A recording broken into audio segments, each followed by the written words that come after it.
don't see too many like me. Cause I am one of the reasons you do what you do when you wanna be me instead of you. Cause I am still on beat, showing love to the streets. Come on, you know me, cause that's who I am.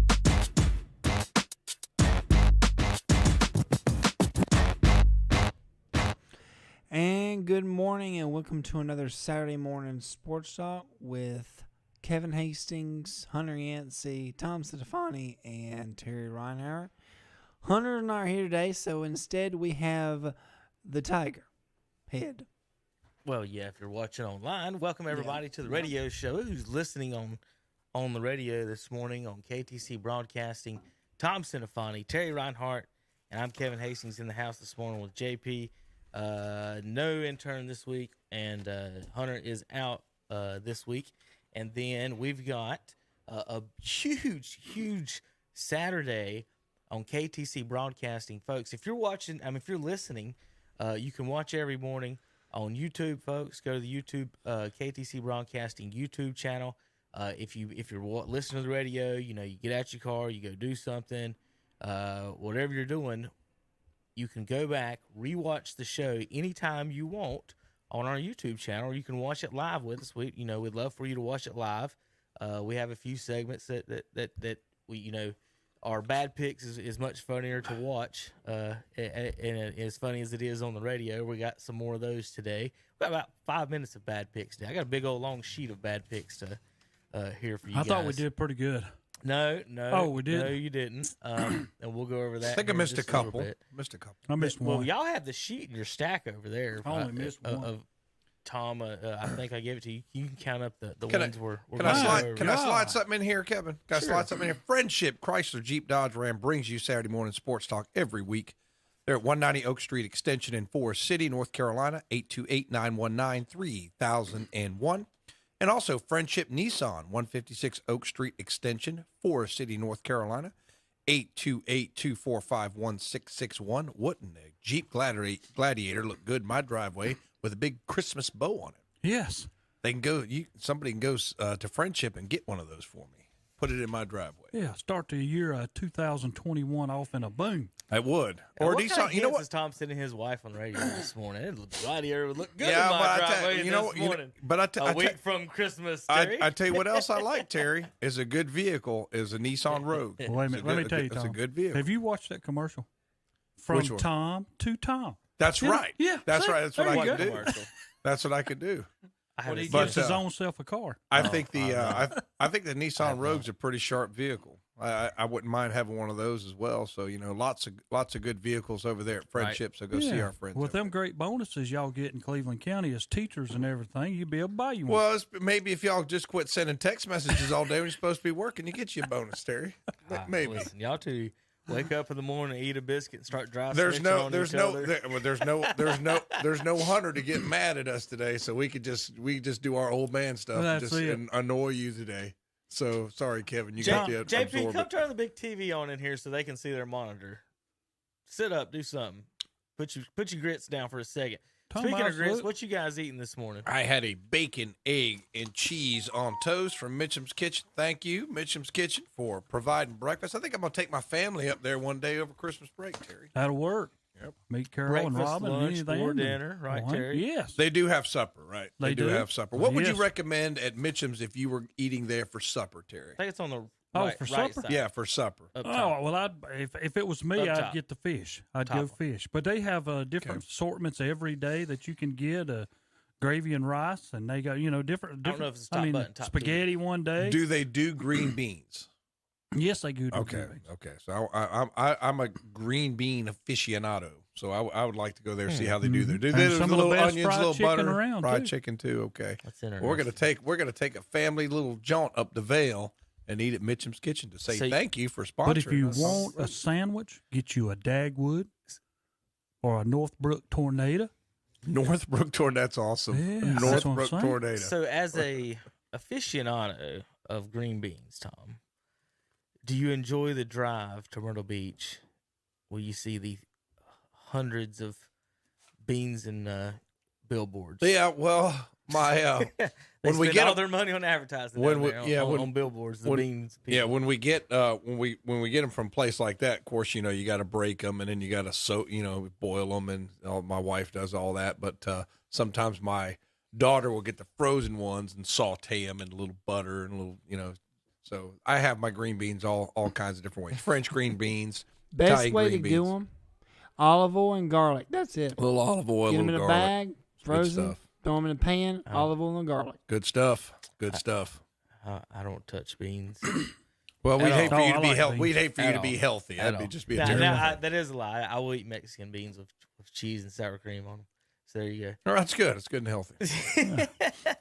We're going to have a record that'll be broken this coming year. What's we'll that? get to that in a little We bit. got all kinds. 27 years this record's been intact and going to be stopped. You ought to see the list that I have of things that we need to talk about today for everybody. I mean, just all kinds of things to talk about. We've got college football rankings. It seems like that's been the big controversy this week. In the last few days, what's going on, what's fair, what's not fair, who should be where, who should be what. And the one thing that all that does, Terry, is that the college football people love that. They just want you Oh, yeah. talking about it. And, They do? and it's the weirdest thing to me of all the sports is that it's the only sport where you vote on who gets to play and who the winners are at the end. And it's so weird. And you got to you got to have the right name and the right conference to be considered in certain spots. And people have lots of questions this week about the rankings. Well, my question for y'all, I did not watch the end of it. Did y'all watch the end of Oregon USC? No, I saw in the first half 21-14 when I quit watching it. So that's when I stopped. Yeah. Who won? Oregon won. Oregon? Oregon Well, won. see, that's where I think them 5-0 teams, like y'all are, Tom, should not be considered into this national championship. What's that got to do with anything? Because Oregon is a team that wasn't even supposed to be in it, and they got jumped in it on account of, what is it, Washington could not play. I Washington mean, could not they're play. 4-2 now, Terry, so they got a winning record. It's not like they put them up against, Well, they was in there 3-2, Tom. You're 5-0. The USC was, and they get beat. And did Buffalo come back and win? No. See, there's another team Right. that were unbeaten at 5-0 and got beat. Well, Buffalo. Yeah, by a good team, though. Ball Not- State. Ball State's a good team, Terry. Okay. They won their So, side, did they not? anyway. They won their conference. They won- Actually. yeah, exactly. That was They won the conference. Conference I mean, champion. Yeah, Good good team. job. He Yeah, brings his okay. feelings to a fact fight Conference every champion. Saturday. It's a good team. Well, Every Saturday. we're going to talk about all that later, but one quick question that I did have, I was kind of pulling for USC, not because I like USC. I actually like Oregon better than them, but because I wanted chaos.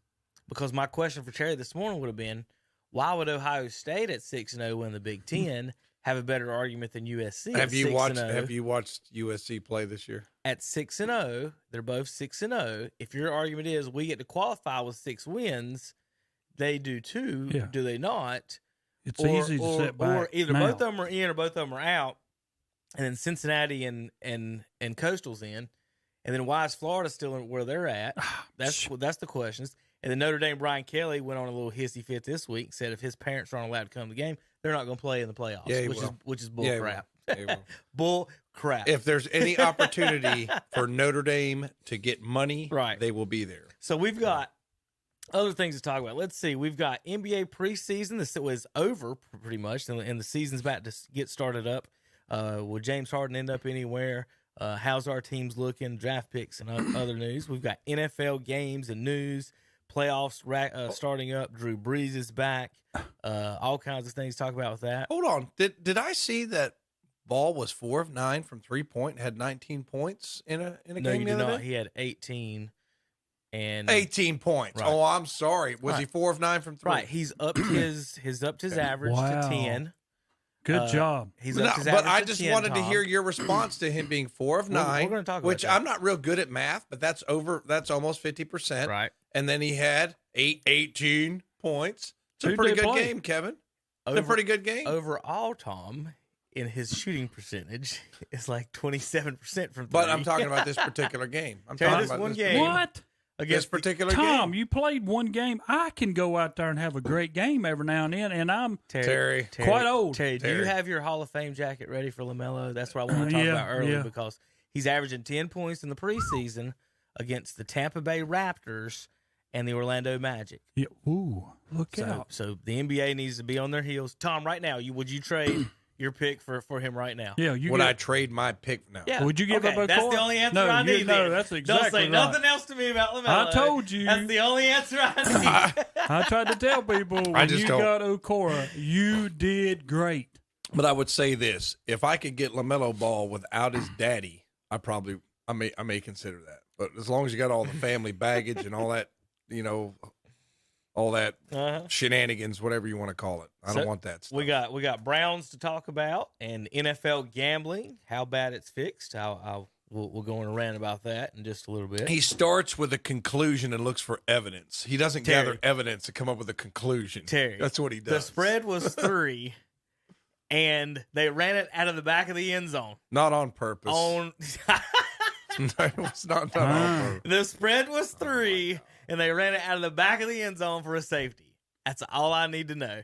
And Vegas won when it swung. Cleveland Indians news, Tom. Well, whatever we're going to call them, we'll talk about that and team names. Can we call them the Cleveland Indigenous Peoples? I figured that's what you was going to be wearing today. Was your what, Wahoo stuff. yeah, I should have. But we need some Wahoo stuff here on the wall. What irritates me is I don't know why that term is all of a sudden derogatory. I mean, I can think of some other terms that are. Right. Okay, there's plenty the terms of derogatory. I just never thought. I thought that was like a collective name for like we call us all Americans. We know a South Carolinian is very different from somebody who lives in California, but they're both Americans. That's kind of the general term that we use, right?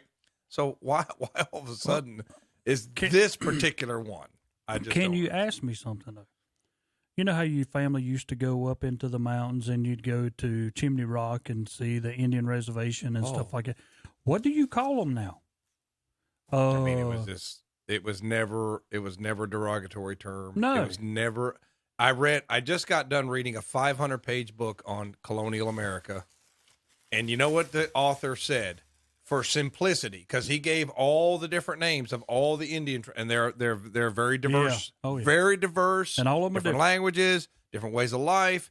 So he said, "I apologize because I know it's confusing, so I will use the word Indian to describe such peoples at times." And it's a professional historian. Mm-hmm. So I mean, I just don't understand why all of a sudden this is derogatory.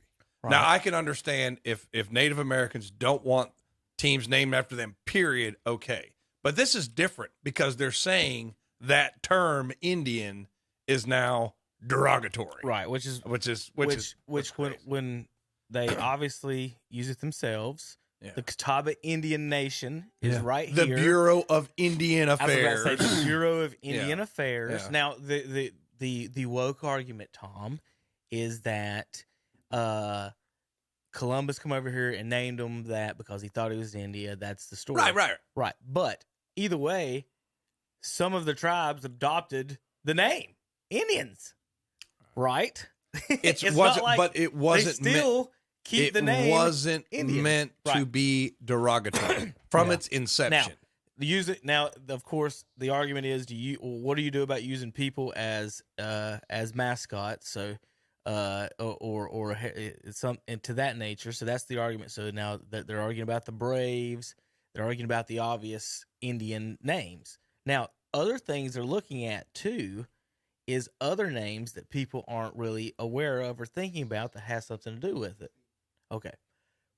Such as the Cowboys, such as Buffalo Bills. Looking at the history of Buffalo Bill. You can go through each and every one of these. The Raiders, they're pirates. They weren't obviously nice to people, right, Tom? I think they did some bad things to all kinds of people. The Buccaneers. I'm just going through the football names first. Vikings. If we're not allowing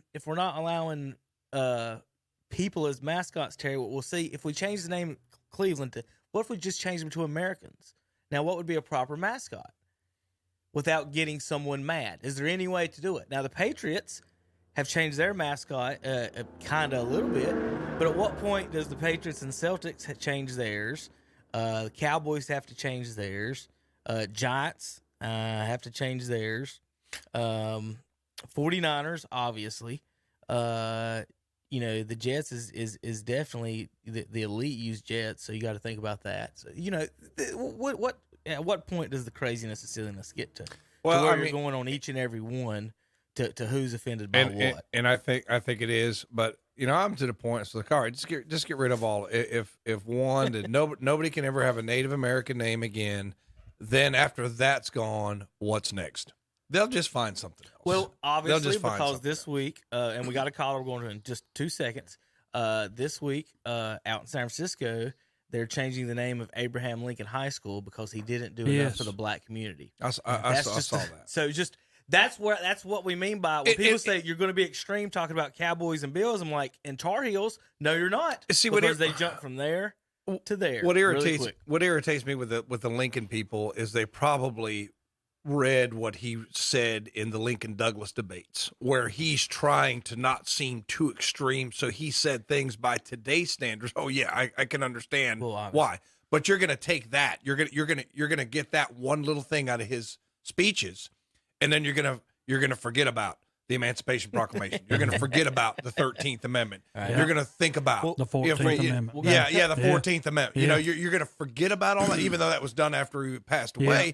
I mean, he sent the country in the direction to do that. Now, albeit it was not complete and it took a long time, but it's like we're going to take one little thing he said in these Lincoln Douglas debates and discredit everything Abraham Lincoln. Well, Terry, of course, you guys have had and will have going forward thoughts, questions about the mascot at West Lincoln.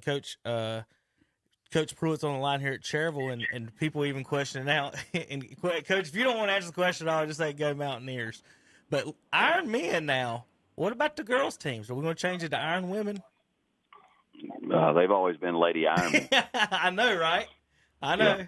I know what it's always been. I just wondered if anybody's brought that up to you or not. Well, no, I've never discussed it. We did a thing a few years ago for a grant, and I mentioned use the term Iron Women instead of Iron Men. Yeah. Because it dealt with getting supplies for the weight room for the girls. Right. So, right. I guess that's a neat way to use it. You could call them the Iron Right. Lady. I think the Iron Ladies, wasn't that Thatcher? I mean that already has like a positive connotation I don't know. to it. It's just what It could. We're getting into It could. Yes. to weirdness. Yeah. I'm ready for high school sports to really begin. I know we got volleyball and cross country and some swimming and diving going on, but call in on Saturday and hear y'all talk about some high school sports and Right. get those takes on those coaches, which are playing games, and that's going to be exciting when we can get to that point. So I know basketball teams are cranking up and getting ready for some games right after Christmas, so that should be exciting. Well, one of my main things, and I'll let Terry and Tom ask you a couple other questions. One of my main question I want for you today is there a concern about the season being going forward and completed? We watch the NFL and college and other sports and they're in bubbles and different types of things. Are we concerned about games, seasons, other things being canceled here in the spring or even playing at all, depending on what the governor does, pushing some of this stuff up to the date, it seems, to when we're supposed to be playing sports? Yeah, I mean, everything's in the hands of maybe people that, we don't have control of. So, there's a lot of, in coaching, you want to talk about what are we able to control in the world we live in today. It's not a lot. So how do we go about preparing for a season that may or may not happen?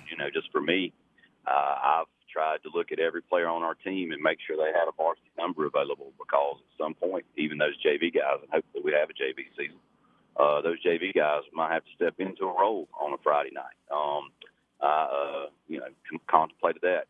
Going into the season, I'm thinking about, hey, who's going to call plays if Coach Pruitt's not on the sideline calling plays on a Friday night? So we'll have to prepare for that as well. So I think with each group and each team, you got to kind of think of different contingency plans of how you want to go about getting ready for the season, and just hope that we get there. I saw someone in Walmart last night, and we talked about the season, and they asked, hey, when's the season start? I'm like, February 8th. And I was thinking, and we made the comment, if we could have started on August the 8th, we've got less COVID cases in North Carolina on August the 8th than we do on, December the 8th right now, it seems like, or going into January.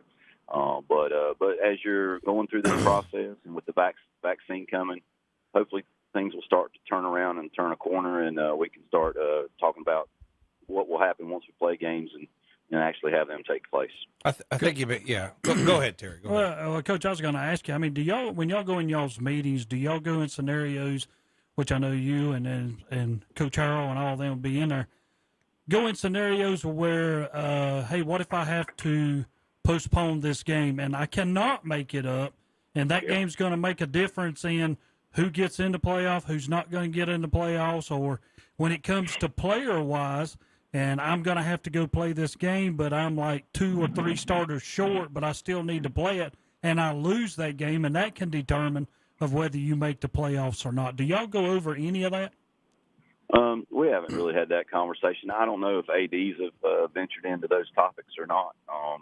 We haven't had a conference coaches meeting to discuss, but, just like you're saying, if I might be short players, who's going to be my 3rd string, 4th string Wildcat quarterback if all my quarterbacks are out of game? Those are things that I think I've thought of as a coach, but in a normal year, I would have never considered that. So I think this kind of prepares you for the unexpected and makes you look at things in a different picture, and thus, in a way, it can make you better. It should make your thought processes better. So with that said, Terry, I saw I think it came out recently from the state, how many conference teams get into playoffs, and I think our conference gets 2. And then there is a wild card available to 1A Western team. It depends on the size of your conference. Does your conference have 6 teams, 8 teams, 9 teams, et cetera? I think if your conference is 9 or bigger, you get 3, whatever it is. 7, 8 gets 2, or 6, 7, 8 get 2, or less than 6 gets 1. So those are some things I guess you should consider. But every game is going to be important, and hopefully we get as many games in. But I believe I heard last night with John Swafford talking, the ACC got 80 out of 84 games. So to think, hey, we're going to go in and get every conference game in, and there's no, there's not wiggle room, there's not open dates. And I know y'all always have a discussion about your SEC, ACC versus the Pac-10, Pac-10. What's that other conference? Oh, the Big Ten. Sorry, Tom. The Big Ten. Sorry. A lot of people forget that. Exactly. Sorry. That's all right, Pruitt. That's all right, Pruitt. But no, with that said, I think you don't have that space to, make up anything. So you're going to go with what you got. If you got enough to play, let's play. And if we don't, then we understand the situation, and we're just going to move on. Yeah, well, the question I was going to ask you also, I know this past week, I don't know whether you saw it, but North Carolina State in basketball had been like a couple of weeks without playing. And all of a sudden, St. Louis decided, hey, we can play each other. Y'all come here, and we'll go do that. So State goes there, and their center's not available. Their number 1 two-man's not available. One of their point guards is not available. They don't go with them. So State goes there and loses. For St. Louis, that's a bonus. They beat an ACC team. But for State, I mean, that could hurt them later on because people say, hey, you know what, you lost to St. Louis. And that might keep you in, out. And that's the reason I was wondering because I know different scenarios could be different things. And, Yeah. Well, I think with the way the old system was with max preps, you ain't going to contemplate what high school players available or not available. But even this week with I want to call it the BCS, but college football playoff, I mean, you saw Florida go one spot down. And of course, a lot of people say, one of their best players didn't play. So I don't really concern myself with that in a high school setting, but for NC State on down the road, that might be something to consider. I really am interested to see what considerations are done by college people. Like, let's set the college football playoff on Sunday, but what happens when one of those teams can't play their game because of COVID? So for me, and I woke up this morning thinking about that. I don't know why, but for me, and y'all can discuss this, why not have an and one bowl? Go ahead and start with your 5th or 6th place team. Say, hey, do you want to be the and one team and have a chance to play in the college football playoffs? And if you do, then we're going to set aside the bowl on January 2nd for you to play so-and-so. So let's say Texas A&M and Cincinnati chose to play in the and one bowl and played each other and won. And then Ohio State's getting ready to play Alabama, I guess, in the national championship, but they end up opting out because of COVID. Could Texas A&M take their spot and play in the national championship game? I mean, there's a lot of things that could be done in the world that we live in, just like the NCAA tournament. Why not have eight team bubbles, and then those final 8 teams go play in one more bubble? To heck with the Final Four. You're still going to get the Final Four. You got to find a way to make this the best scenario for the players and the athletes and the people that are involved, and find a way to do it. And, when our state moved our state's schedule to February, that was because the governor had put the demands on the public that he had, and that was the best case scenario for them. So as we move into the future, we want to make the best of it. The best thing that people can do is follow the guidelines. I mean, when you're out in your community and you're not following the guidelines, I mean, you're really hurting the athletes in your community, in my perspective, because I'm a coach, I'm a teacher, et cetera, and I don't like getting the calls that we have a student with COVID at Cherryville High School, or a teacher with COVID at Cherryville High School, or Cherryville Elementary, or wherever it may be. But it's all around us, and the best that we can do is to take care of ourselves and our family and find a way to do it and get it done.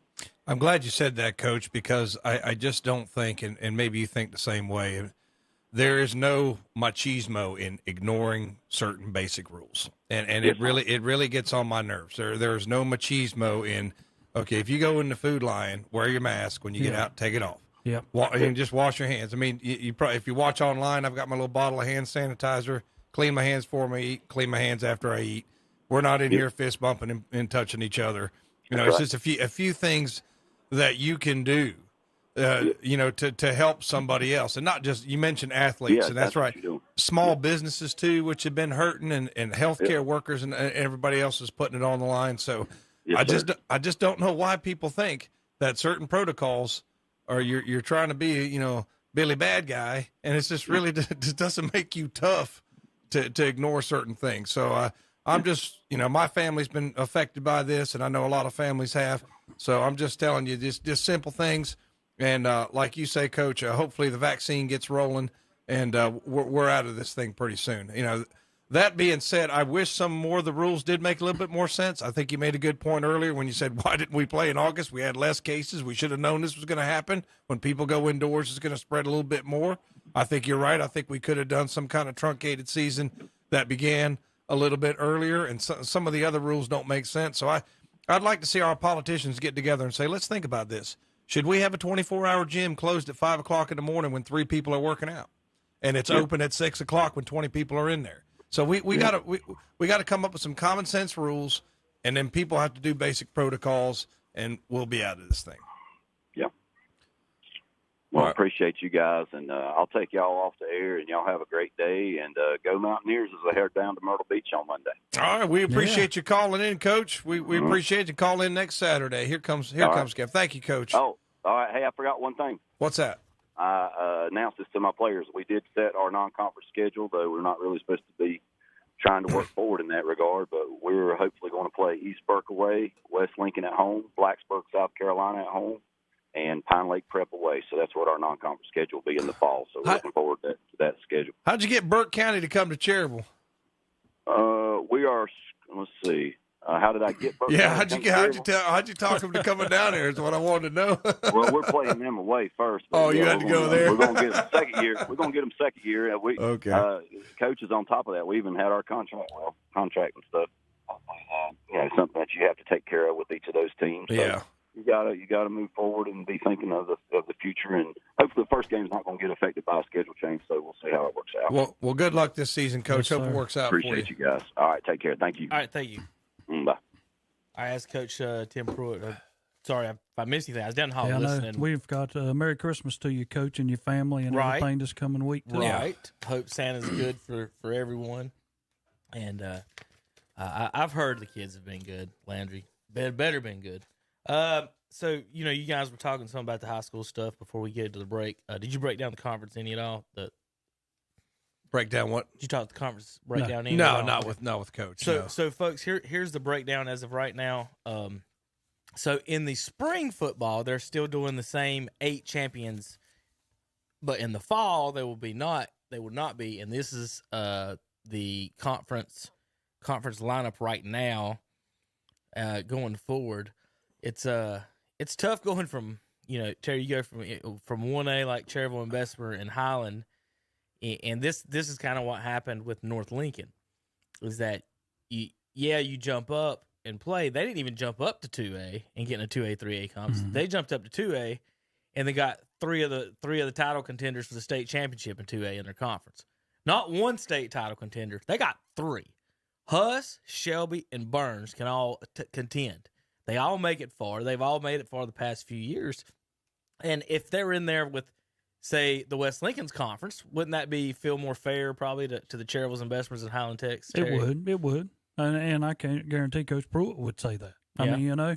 I mean, and we want better competition. I don't like looking at it in football and saying, well, I got to go through Shelby. Right. Yeah. And one of the arguments is, and then when you reduce it down to 4, you ain't got a choice in the playoffs. No, yeah.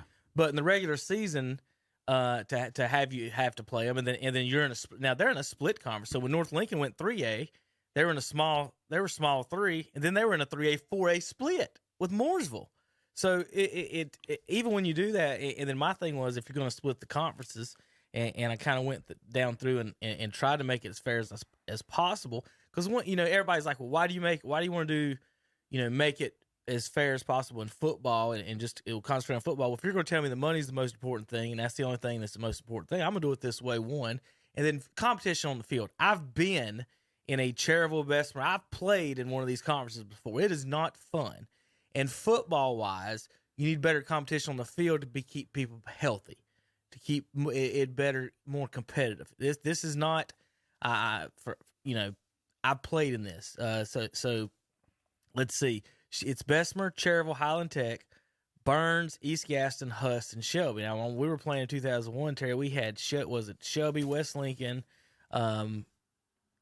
Chase was in it. We played Kings Mountain out of conference and Huss at Bessemer, which was not fun. Played Catholic at Cherville one time. It was Lincoln. Who else was in that conference? That was always tough to play with. Well, the main thing that we actually beat Lincoln in my 11th grade year. Yeah, I think the worst thing that you think about is when you're coming up, and I'm not saying, hey, Cherville's got great athletes, but you're talking about playing a Shelby, and you come out of it, and let's say you're going to play Bessemer City the next week. Mm-hmm. Well, let's get through this game hoping we have nobody hurt. Right. So we can be full healthy when we have to play Bessemer City. So my proposal was, and this is the way they count students. The current system is ADP, which is average daily attendance, or whatever the wording is on that. So that's the way they do it now. Now they're going to a new formula with a mix of this, that, and the other. My thing is either do football conferences, but the reason they do it that way is because they do all the conferences, which includes the girls. But if you do it by football only conferences, I really, really, really think they need to look into doing that because the roster sizes make the difference. All the difference in the world. These are the top 5 roster sizes in the area, and you tell me if they have something in common. South Point, Crest, Shelby, Kings Mountain, Burns. Now, you say, well, yeah, they've got big schools. No, I just named 2 of those, 3 of those this year are 2As. South Point, Shelby, and Burns are 2As. The one that's got the most students, guys, is Ashbrook, and they have the second lowest number of football players. They only have 26 players on their roster. So now you're asking, and that if you want to know, wow, that's a lot, Kevin. Well, what does that mean? How about South Point has 60? They're 2A. Shelby has 56.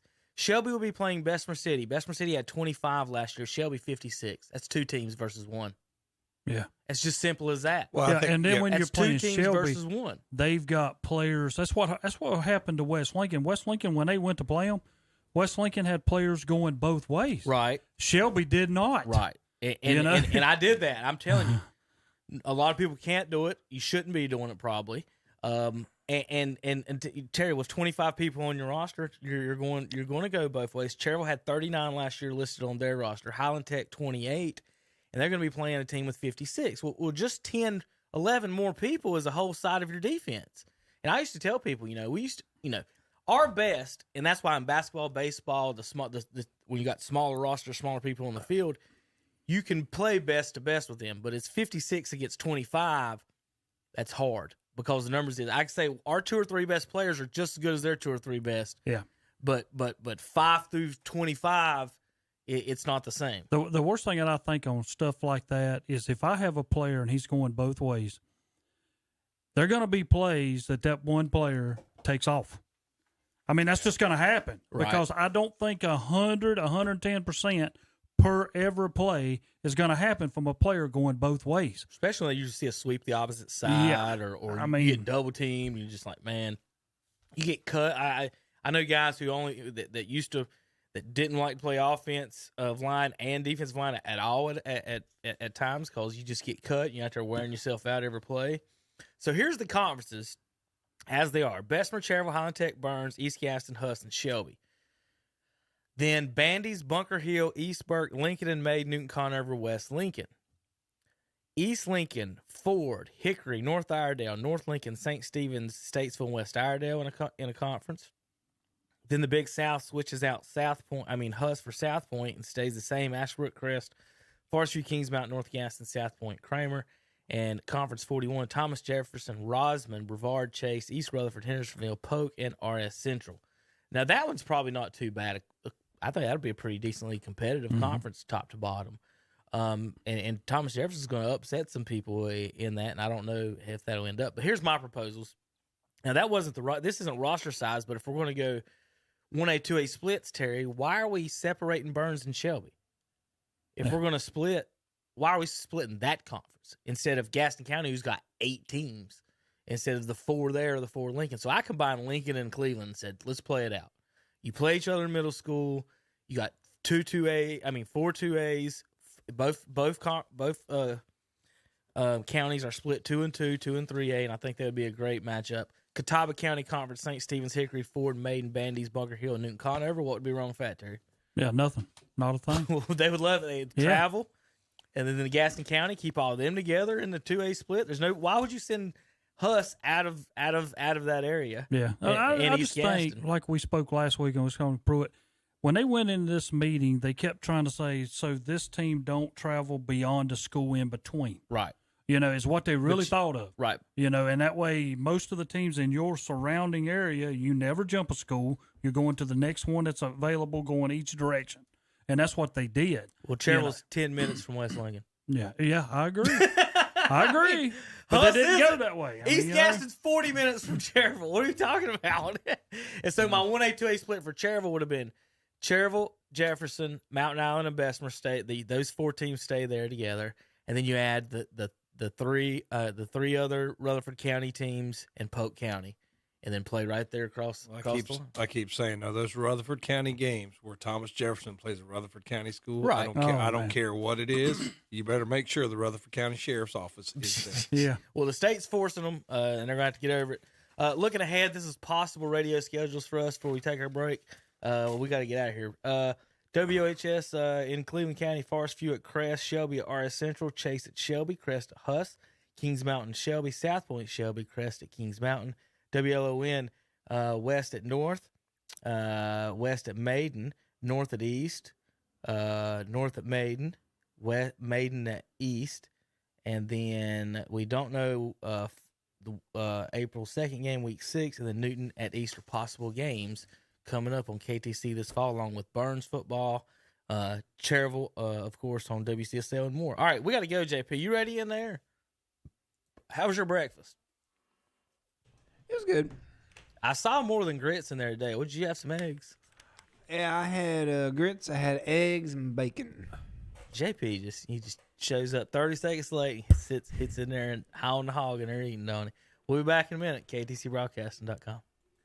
You know, we always tell our kids that there's no such thing as a money tree. But did you know at Friendship Nissan in Forest City, we kind of do have a money tree? Our money tree gives a $500 better price on any new Nissan, and that's a $500 guarantee that we put in writing. We have no haggle clear choice pricing, the region's only non-commissioned sales force, and we have the only lifetime warranty with no time or mileage limits. So you see, at Friendship Nissan, we kind of do have a money tree, and we're located in Forest City.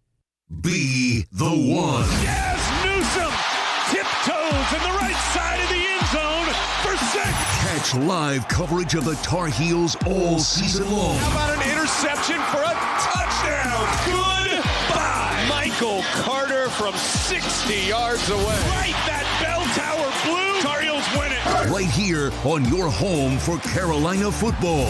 On the Boston, Carolina Country, WHS Shelby, WLO in Lincoln, WCSL Cherryville. Online at ktcbroadcasting.com. Magic, simplicity, and excited anticipation.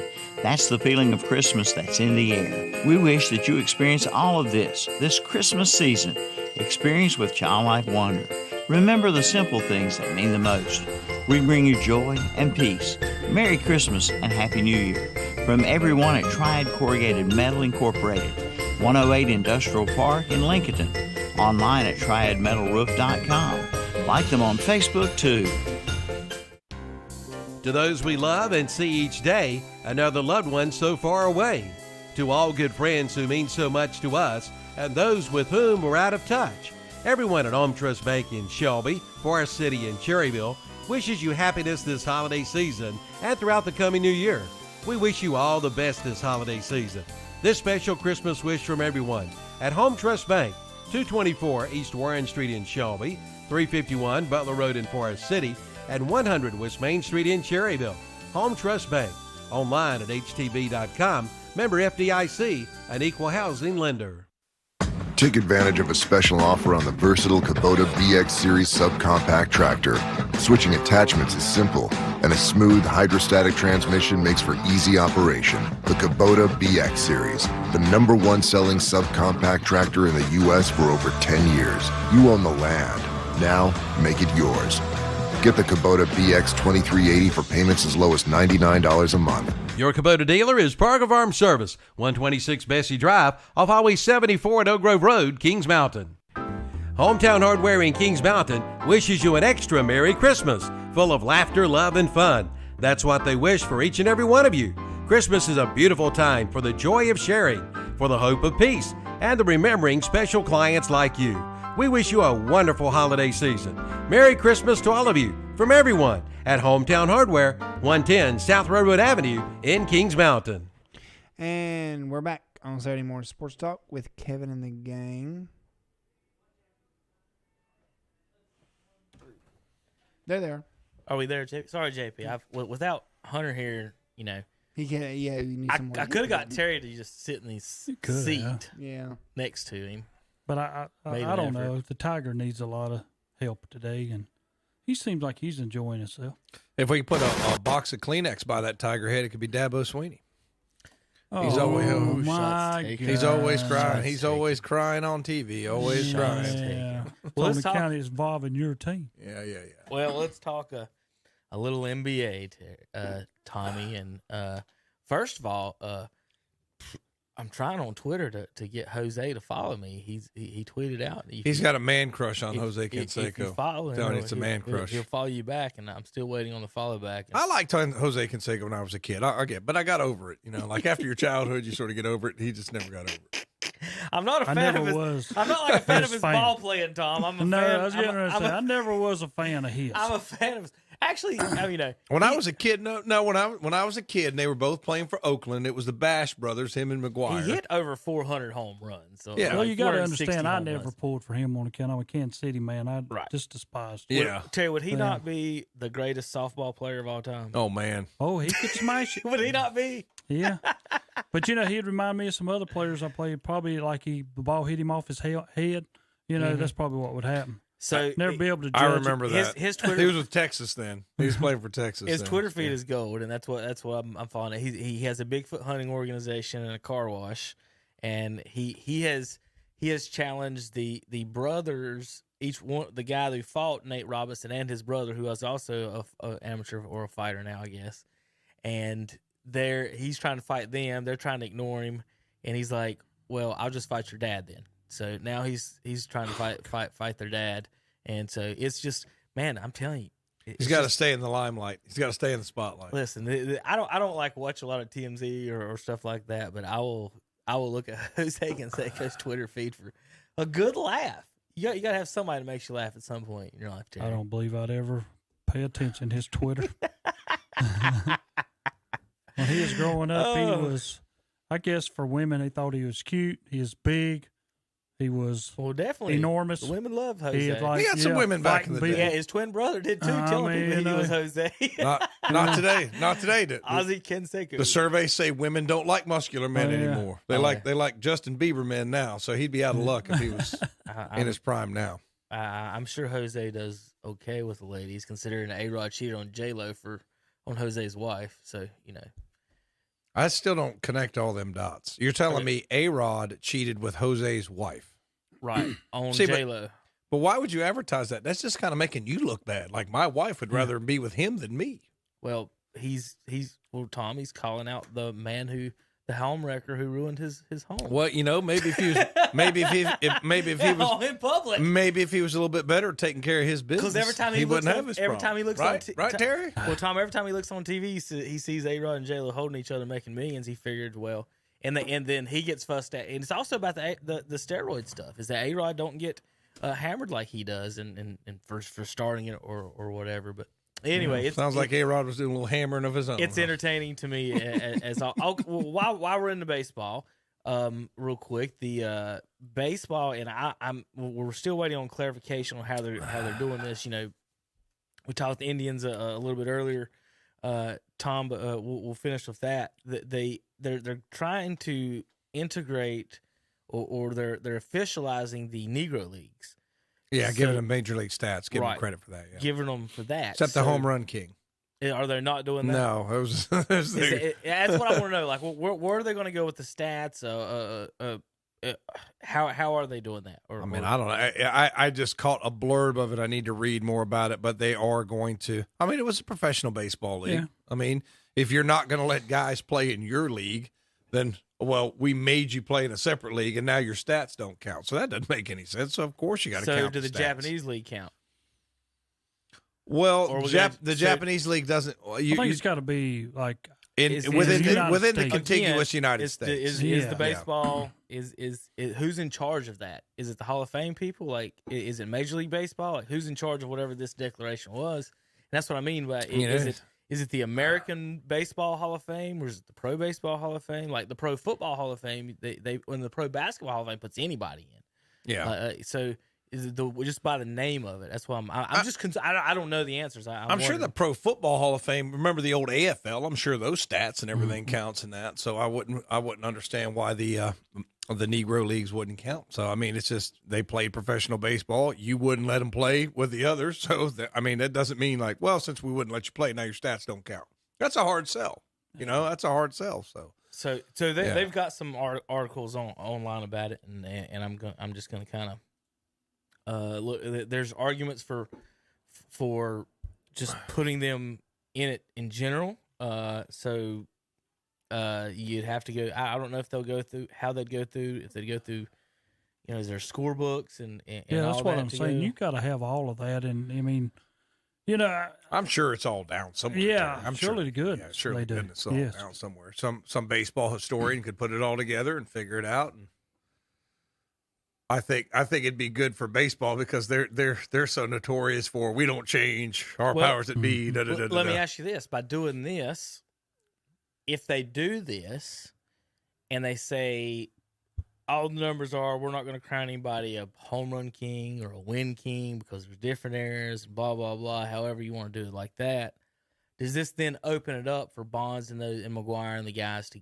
then get in the Hall of Fame? Because if we're not taking anything into consideration, whatever league, era, or whatever, then you can't take in whatever their performance enhancing things that they're taking compared to whatever the guys now are taking. The guys now aren't eating bananas and steaks and milk. They're taking stuff too. It's just a matter of what the illegality, whatever it is. I'm not a scientist with that. But Terry, you think that will open it up for Bonds again? If you're going to say, because now the steroid guys basically messed up the numbers as far as all that goes anyway, as people will say is Hank Aaron or that. Then now you come with Josh Gibson with 800-something, 900-something home runs.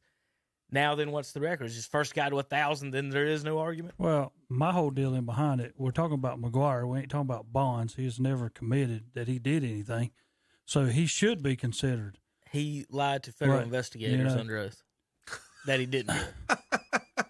Well, they never did he said ever have a positive did. test? That's exactly None of them did. Yeah. There we go. None of them did. So none of them ever actually tested positive under any type of policy. what he said to them does not mean he was wrong. Okay. Well, they disagreed. But anyway, I mean, I think that eventually, that some of these players are going to get in. I just think that I kind of find it hard that over a period of time that we're just going to forget what they did. I mean, and I always get into this every time we talk about this. I do not like Major League Baseball's Hall of Fame. I never have, and until they change it, I don't think that it can be legit. And I know it's a great place for people to go, a great place for history. But when you don't have your number one hitter of all time and you don't have your number one home run hitter of all time in the Hall of Fame, it needs to be shut down because you're not giving the statue of why you did this to the players who deserve it. And that's just me. All that stuff in between, great for you. I mean, it's good to go see what happened. Yeah, I think Pete Rose has been punished enough, Terry. Well, I mean, he's been punished enough. He's been punished enough. I mean, what are we going to do? We're going to wait till he dies. Yeah, probably. That's what's going to happen. That's what they're doing. Yeah. That's exactly what they're doing. And then we're going to give it to him, But, I mean, at that point in time, and I hate to be a wrong party because I think he deserves it as much as anybody. But what if the people who we're going to give it to you now after you die and they go up there and say, no, forget it. We do not want to be part of it. Wouldn't you be like him though? Like he does, just walk around calling yourself the all-time hits king. Like if you ain't gonna tell me I'm a Hall of Famer, I walk around like Ric Flair with a jacket on, with a gown on that says it. It's a sad thing because he was such a great player, and really what you try to get kids to do, right? Hustle, play hard, give it everything you got every game. But he messed up doing something else, and we banned you. And I understand. I could see a 10-year ban. I could see it being worse if he bet against his own team. Yeah. You know what I mean? Like if he bet against his own team, okay, that makes it worse because now you're throwing the game. Yeah.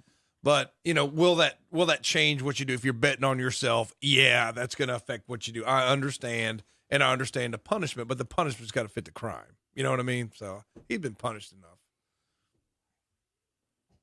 Oh, is that all y'all got? Yeah, I mean, yeah. That's all I got to say because I mean, you were Major League you were Baseball, here. About he was Hall here. of Fame. He was here at the microphone like he was going to say something. You're doing a Hall of Fame, and you got two guys who deserve to be in it that you do not have in it.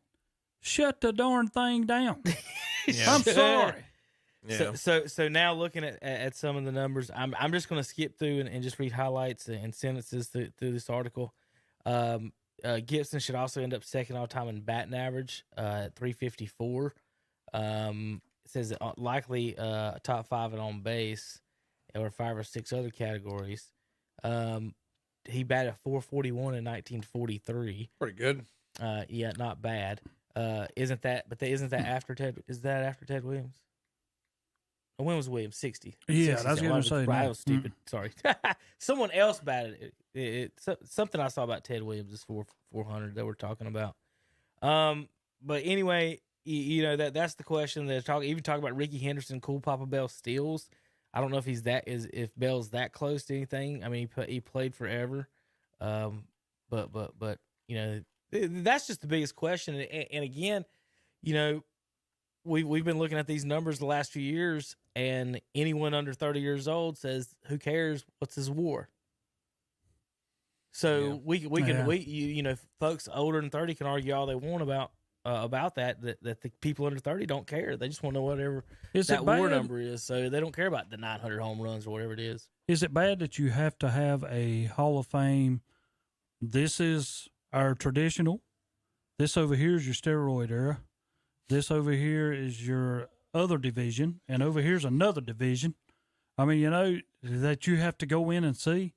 Well, I think they should, I don't care how the interior decorator does, but, you could just separate them every 10 or 20 years, how many halls you got, and just call it. You don't have to call it the steroid guys. Yeah, and hey, you're here's the right. Hall of Famer from the 90s. I'm honest with you. You are right, because if you go think about it, and both of y'all do, as you sitting here, I can take the 70s and 80s, and we're more of a running back in the T. We're more of that, and now it's the passing. Now, all of a sudden, here lately, it's the passing leader, besides you go back to Dan Marino when he was doing it. But for everybody else, the whole thing has changed. So what happens here lately with all the passing has happened within the last 25 years. If you go to running backs, you go back to Emmett and those back, Thurman Thomas and all of those who were the running backs, and it was their glory land. Now running backs mean nothing hardly, you know. Yeah. I don't Comparatively speaking. Yeah, I mean, you know what I'm saying. Unless Frank Gore somehow hangs on for 5 more years, I don't think anybody can get close to Emmett and them anymore. Not in today's game. Because look at Zeke. I mean, you get paid, and I say this about the backup guys. When your backups are making $10 million, how do you expect them to take a charge? So when you pay your running back who's getting beat to death $16 million instead of $1 million, well, you know, this and a lot of teams are going. $16 million. A lot of teams are going with 2. Right. You know, so that's another reason why. And another thing too, when I think of running backs, and I think of all the people who was in front of Emmett clearing away, you don't have that now. Ezekiel back there by himself. There's nobody leading the way through there. They had 3 Pro Bowlers now. You know, that's what I'm saying. There's nobody leading the way for him now. In the NBA, I tell you what, JP, let's go ahead and take a break. Well, that was a lot of baseball. Well, then we'll come back. We've got a quick NBA, and then we're going to do our picks today on KTCBroadcasting.com. Wouldn't it be nice if you could go look at a new car or truck and you didn't have to worry about getting caught up in those games that waste half your day? Well, Friendship Nissan and Friendship Chrysler Jeep Dodge Ram in Forest City is different because we're fast, easy, and transparent. We have over 300 new and used vehicles on the ground with clear choice pricing and the region's only non-commissioned sales force, and a free lifetime warranty on every new car. You better believe Friendship Nissan and Friendship Chrysler Jeep Dodge Ram is different, and you can find us in Forest City.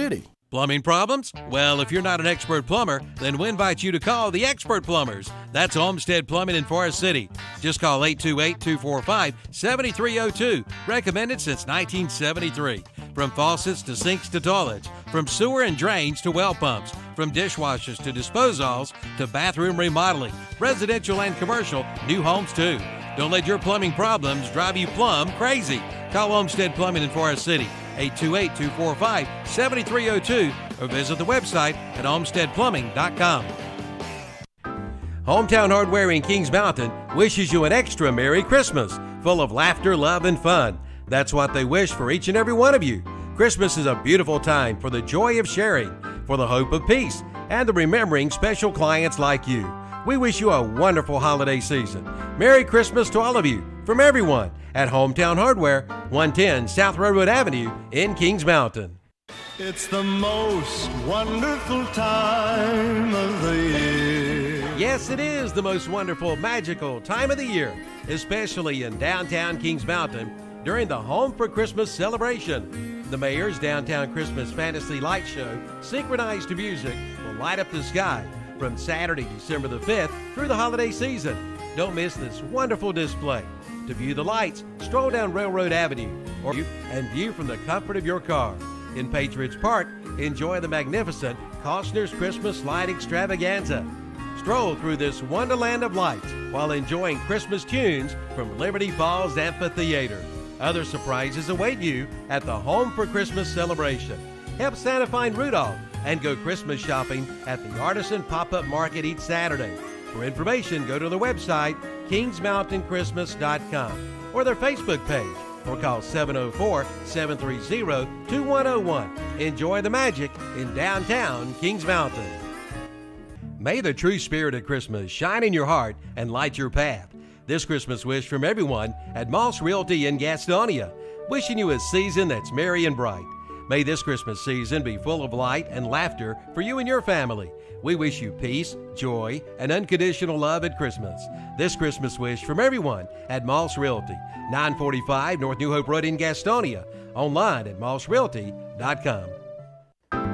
Just in Time Plumbing in Kings Mountain wishes their customers a Merry Christmas and thanks them for their business. A leading residential and commercial service company operated in Cleveland and Gaston counties. Just in Time Plumbing is family owned and operated. They can handle any job from sewer backups, Renai tankless water heaters, gas piping, and more. And they offer financing on all projects. Their licensed service professionals have extensive experience and take pride in providing first-class service on time, on budget, 24 hours, 7 days a week. Call 704-600-8350 for your free estimate. Just in Time Plumbing, every time. 107 South City Street in Kings Mountain. And we're back on Saturday Morning Sports Talk with Kevin, Terry, and I did Tom. that good, didn't I? Yeah, you did. Yeah. We got to highlight Terry right now. I got him on the big screen all by himself. He hit the buttons, Terry. He hit the buttons, Tom. You know what's a lot better than Terry? Friendship. Not our Chrysler picks. Jeep Dodge Ram is a lot better than Terry because you can actually benefit by going there, unlike benefit by looking at that. Friendship Chrysler Jeep Dodge Ram, 190 Oak Street Extension in Forest City, North Carolina, 828-919-3001. And Friendship Nissan, 156 Oak Street Extension in Forest City, North Carolina, 828-245-1661. Go see Friendship for that new Jeep, that new Dodge, that new Nissan. Thank you for sponsoring Saturday Sports Talk, Kevin. I tell you what, we're going to search for a minute. Look at some of the deals that they have. How about Check a 2021 Grand Cherokee 4x4, 42 months, 1,000 down, only $399 a month. $399 a month. That's the Merry Christmas Jeep. Is that a lease? Grand Cherokee. That's a buy it. You own it, right? Yes. Now you own it. Okay. That's the big deal up on the top there. Let's see. My brother's very happy with his, and he bought his from Friendship. I'm gonna so he's click very on, very happy with their service. Gladiator for Tom. Actually, they've just sold out. It looks like on the Gladiators. Oh yeah. Click on They're hard free. to get. I think you might even have to Click order. on free for Terry. Free for Terry. Yeah. Does it have that? That's under the specials code. Oh, okay. And and I guarantee when I click on it, it's going to say, this special has run out. Oh, darn. So, but everybody, it's Friendship Chrysler of ForestCity.com. Let's see, you got Jeep Renegade, $5,000 best price guarantee on Cherokee specials, Ram 1500s, and more up there at Friendship Chrysler Jeep Dodge Ram. And Friendship Nissan up on the Oak Street Extension, right, Tom? That's correct. Phone numbers one more time. The Dodge place, 828-919-3001. For the Nissan dealership, it's 828-245-1661. Go see our friends in Forest City. All right. So we do this every week, or I've started doing it every week the past few weeks. We're about to run out. College football is going to be over, so it's going Then you won't have no more It's going to bad ruin picks, some of Tom. our fun. It's going to ruin some of our fun, Right. For the next few weeks. But that's how it goes, I guess. So I'm gonna trying to pull that up. Have you got your list, Terry? Some of these were bad picks. Tom thought one game was canceled and it wasn't. Yeah, that's right. I'm sorry. There was a game that we picked that ended up being canceled. And so we got a big long list here on our sheet of paper today to talk about. I only actually. missed one. You only missed one, Terry. That's a lie. He I missed- go down there and He look, missed Rutgers. He I know missed he about missed Rutgers. 5. What? Because I went down there on the sheet, I put them under y'all's names when y'all That's missed fake them. And I know news. for a fact, I think, Terry, I was about to even text that you were in the leader in the clubhouse this week. What? I missed a bunch. This is fake news, Tom. No, you're fake news, Terry. You're fake news. Well, folks on the radio, like I said, you can watch on YouTube. This show is on YouTube every week, live. If you're watching on YouTube, hey, wave to our cameras. Good morning, everybody. We're enjoying our breakfast and more. If you're listening, the next few minutes, folks, are going to be our bad picks from last week, and then Andre. There's special appearances from my children and Andre, and another special appearance. Tom, we have a special message for you. Yeah, there we go. At the end of the picks, just letting you know, and so folks on radio, this is bad picks from last week on KTC Broadcasting.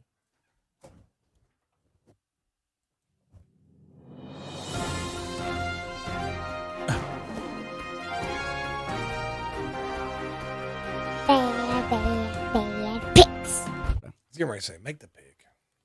Okay. Okay. Listen to who's talking.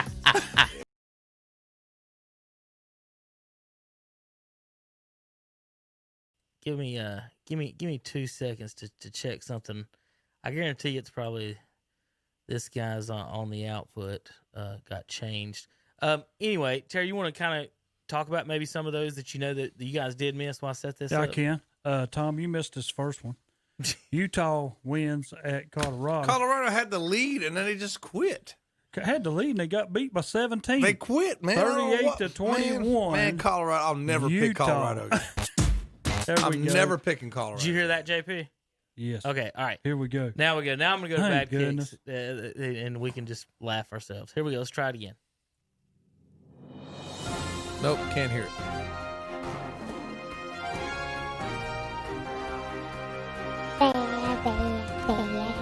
There we go. Get ready to make the pick. Okay. Okay. Listen to who's talking.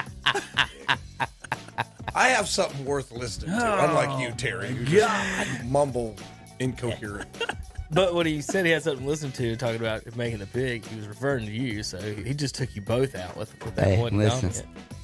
comment. I'd like to think I'll have better picks. this Trust week me, than Tom. those mean texts are still in the back of my mind. I'm just going to go ahead and tell you that right now. Okay, California. Okay, I know you're liberal out there, and the whole team was probably out partying and having a good time. But I think you're going to go up to Washington State. You're going to get some apple cider instead of liquor, and you're going to beat the Cougars. Take Washington State. Yeah, that was long. Those metaphors. What are they? The Chippewas? I don't know. No, I think they're the ones with the They do mustache. got something weird just on their make a on their pick. pit. Well, I don't know anything about either Who one of these cares? teams. Who's at home? I just said Western Michigan. Western Michigan at Ball State. Ball State. Right, they're both 4-1. So it should be a good game. Let's Tom. go with Ball State. You lost, Tom. You don't know anything That's a about loss. those other teams either. Coastal Carolina. That Easy. I don't Mm. think they cover. They cover. Bad picks. I like Colorado. Colorado is playing great football. Utah wins 38-21 over Colorado. Yeah, Maryland wins. Playing at home. Terrapins playing the Scarlet Knights. Bad pick. Rutgers win 27-21 over Maryland. Tom, Nebraska host Minnesota. They're not playing that game. It's still on my thing. I'm pretty sure Okay. that Minnesota's eat up with Let me Corona. scroll. Minnesota wins 24-17 over Nebraska. Bad picks. Or either one of them could lose because neither one of them's that good. I actually can figure that Yeah, out. I'm gonna say Wake Forest goes on the road and wins. Louisville wins 45-21 over Wake Forest. 75 degrees. Hurricanes at home. I think the Hurricanes are going to blow away the Tar Heels. I think it's going to be a Not so fast. Wait a minute. I think at How come home Miami's never been considered for the national championship? They only because have one Clemson loss. dog walked They're them, only Terry. one loss. Terry.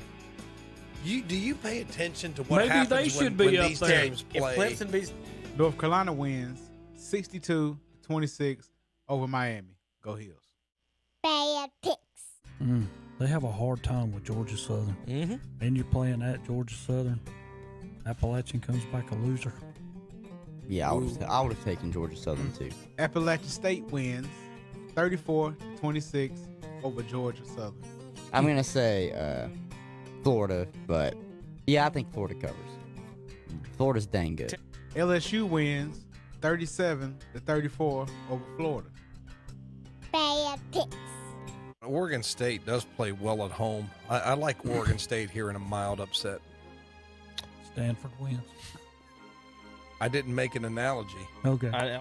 Stanford wins 27-24 over Oregon State. Yeah, I'm gonna go Why are they Fresno playing in State. Las Vegas? New Mexico wins 49-39 over Fresno State. Bad picks. Cleveland makes another statement. Okay. Cleveland, quote the Raven, nevermore will the Lord. Baltimore Ravens make the playoffs. And that's this why year. you should take the Ravens. Ravens win 47-42 over the Browns. Bridgewater does some damage this Christian week. McCaffrey is probably doubtful. No, he's not Yeah, playing. but Carolina Panthers win. Broncos win 32-27 over the Panthers. Bad picks. I like the Saints. The Eagles aren't really playing very good football. Listen, Eagles win 24-21 over the Saints. In Arizona. in Arizona. 49ers. 49ers. Washington. I mean, I picked Washington too. Washington wins 23-15 over the 49ers. No, Steelers. I'm taking Buffalo. Go Steelers. The Steelers are not as good as That's people my think they pick. are. Bills win 26-15 over the Steelers. Bad picks. Do you think Kirk Cousins is beating Tom Brady? Do I think Kirk Cousins is beating Tom Brady? I'm going to go ahead and say yeah. I think they're going to go down there and beat him. I think the Vikings, you got a Viking fighting a Buccaneer. The Vikings are the real man fighting the Buccaneers. Take the Bucks. This is on land, not at sea. This is on land, not at sea. I like the Vikings. Hey, don't let Andre hear you. But the Vikings are seafarers too, Tom. They're both seafarers. You're true. That's true. Buccaneers win 26-14 over the Vikings. Tom, you was wrong. Hey, Tom, Tampa Bay won. Those are some bad picks.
To celebrate. Crafty Cleaners, 312 South Mountain Street in Cherryville. Call 704-747-5630. Like them on Facebook. Merry Christmas from Crafty Cleaners. Beatty's Service Center in Dallas wants to take this time and celebrate Christmas with your family and friends. We hope this season and New Year's are filled with warmth, comfort, and good cheer. Merry Christmas from Beatty's Service Center at 302 West Trey Street in Dallas. Call 704-922-6045. Like them on Facebook. Cherryville Tractor and Implements in Cherryville brings you warm thoughts and best wishes for a wonderful holiday and a very happy new year. We wish each and every one of you the best this holiday season. Again, we wish you a beautiful holiday season and a new year of peace and happiness. From everyone at Cherryville Tractor and Implement Company, 2546 Lincoln and Highway in Cherryville. Open 8 a.m. to 4 p.m. Monday through Friday, 8 a.m. until noon on Saturday. Call 980-241-4872 for Cherryville Tractor and Implement Company. May your gifts be many and your stresses be few. May your holiday be decorated with sparkles and spirits. This Christmas wish from everyone at Alray Tire in Shelby and Alray Tire in Cherryville. We wish you Merry Christmas with love from our house to yours, and we wish you the very best for the new year to come. This Christmas wish from Alray Tire, 401 East Main Street in Cherryville, and from Alray Tire, 327 West Dixon Boulevard in Shelby.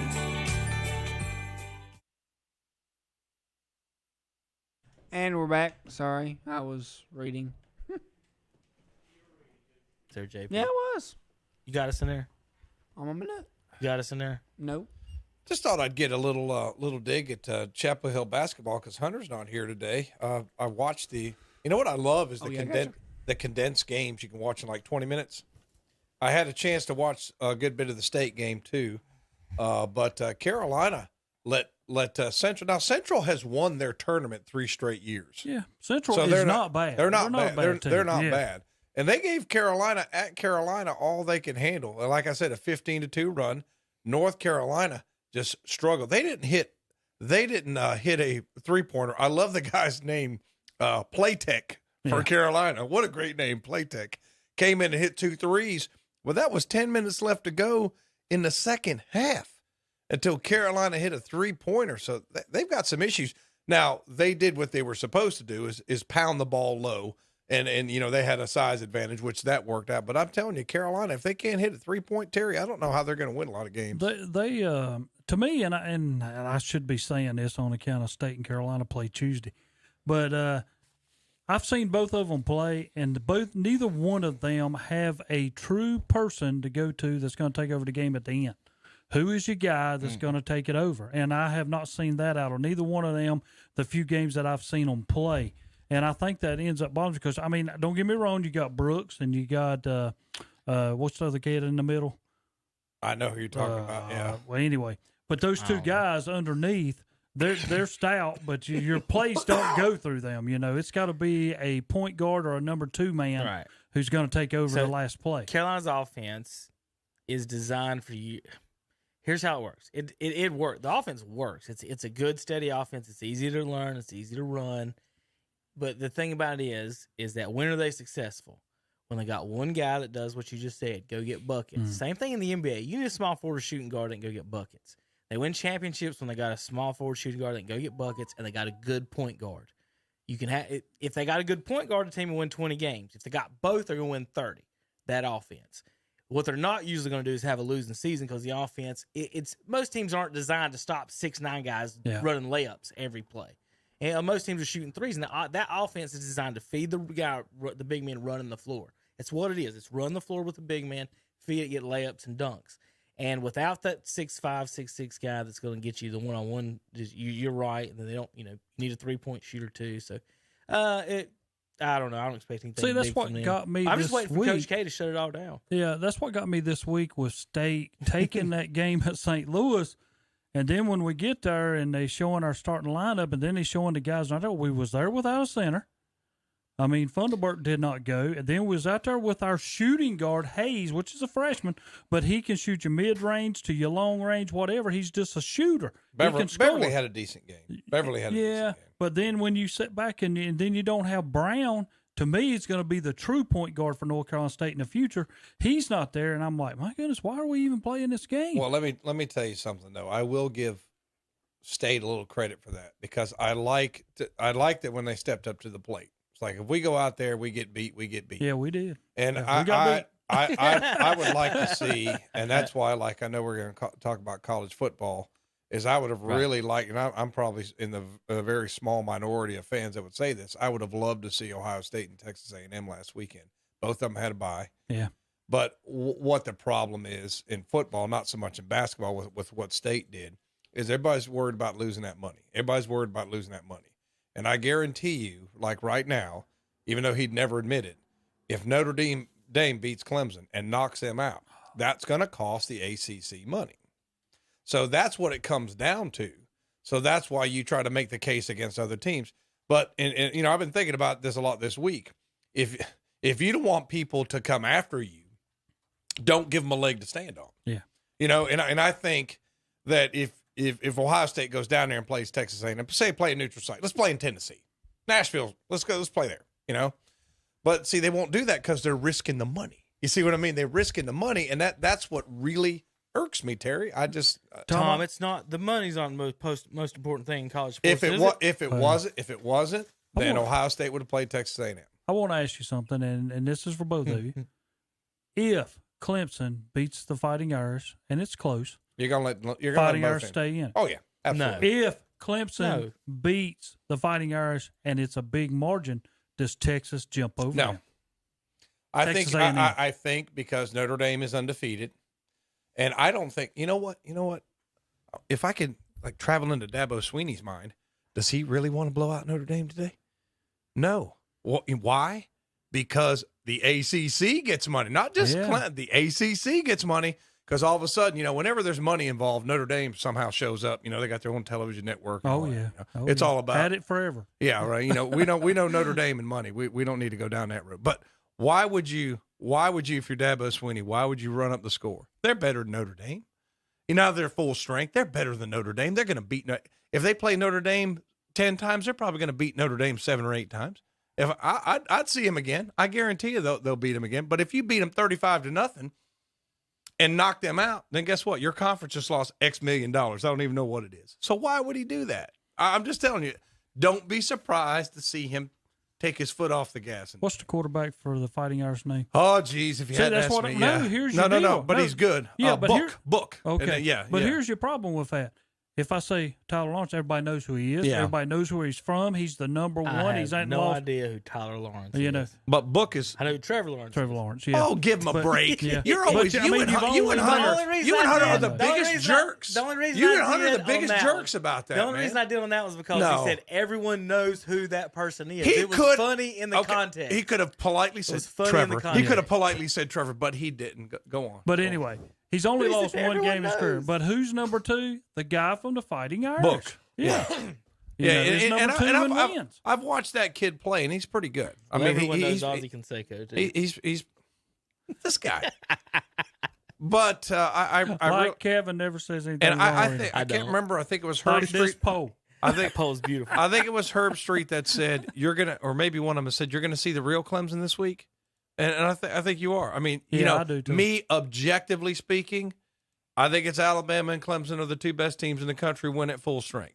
Now, does that mean I like Dabo Sweeney or Nick Saban? I hate both of them, but I'm going to give them credit. They've got the two best teams in the country right now. If you are a true ACC fan, you're not pulling for the Fighting Irish. No. There's no way you can do it. All of a sudden, this year, we're going to plan to be playing for y'all's championship. Now, next year, we don't know. We'll let you know. I tell you what, I cannot believe the ACC gave Notre Dame this opportunity. Yeah. It worked. Yeah, it's going to work. If two of them get in, it worked. Yeah, but it's still, I guess because I don't profit from this and the conferences do. Right. And as I'm saying, there's too much. Don't get me wrong. I'm a capitalist in the truest sense, but there's just something wrong with we're gonna manipulate things to make sure we get two teams in, and these kids ain't getting a dime.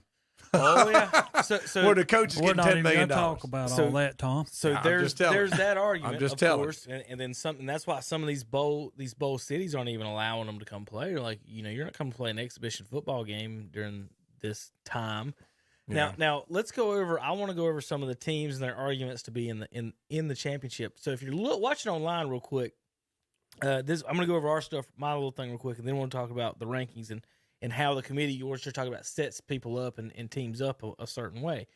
So what we have on our screen for the folks watching, everybody, is Hunter and I have come up with a earn your way in playoff system with 16 teams. The both teams from the Power 5 conferences that make the championship games get in. The top 5s are the champion. The next 6 through 10 seeds are the second place teams in the Power 5. 11 through 15 are the champions of the group of 5, and then 16 is still your independent top-rated team in the playoff rankings.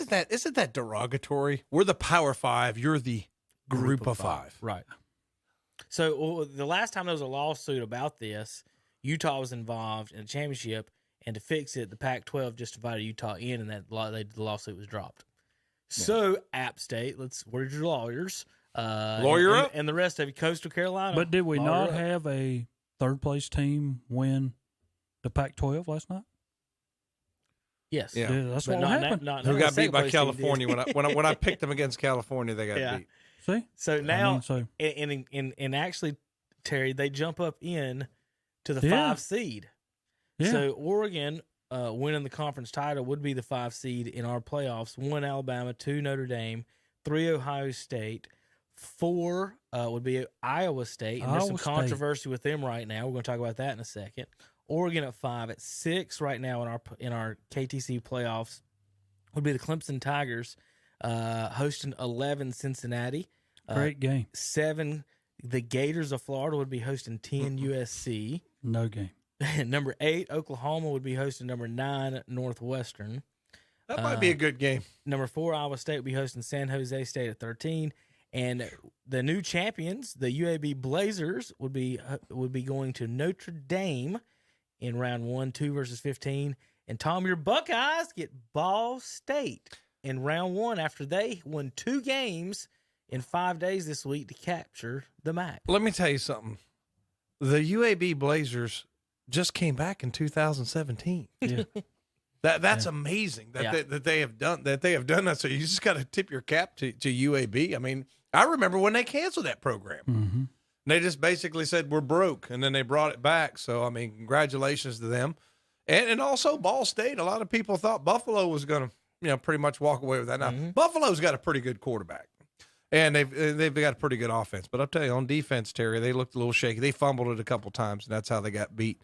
But, yeah, this would definitely be a much more entertaining scenario. Although, could you see Dabo Sweeney crying if they seated him at number 6? Well, gosh, he'd need 2 boxes of Kleenex. But Tom, if he would need 2 boxes of See, Kleenex. right now that's where they are. But today they play the game that matters, so they would jump to 2 if they won today's game. So there would be no argument. Because this is like our poll in football, Terry. Got to wait to the end, right?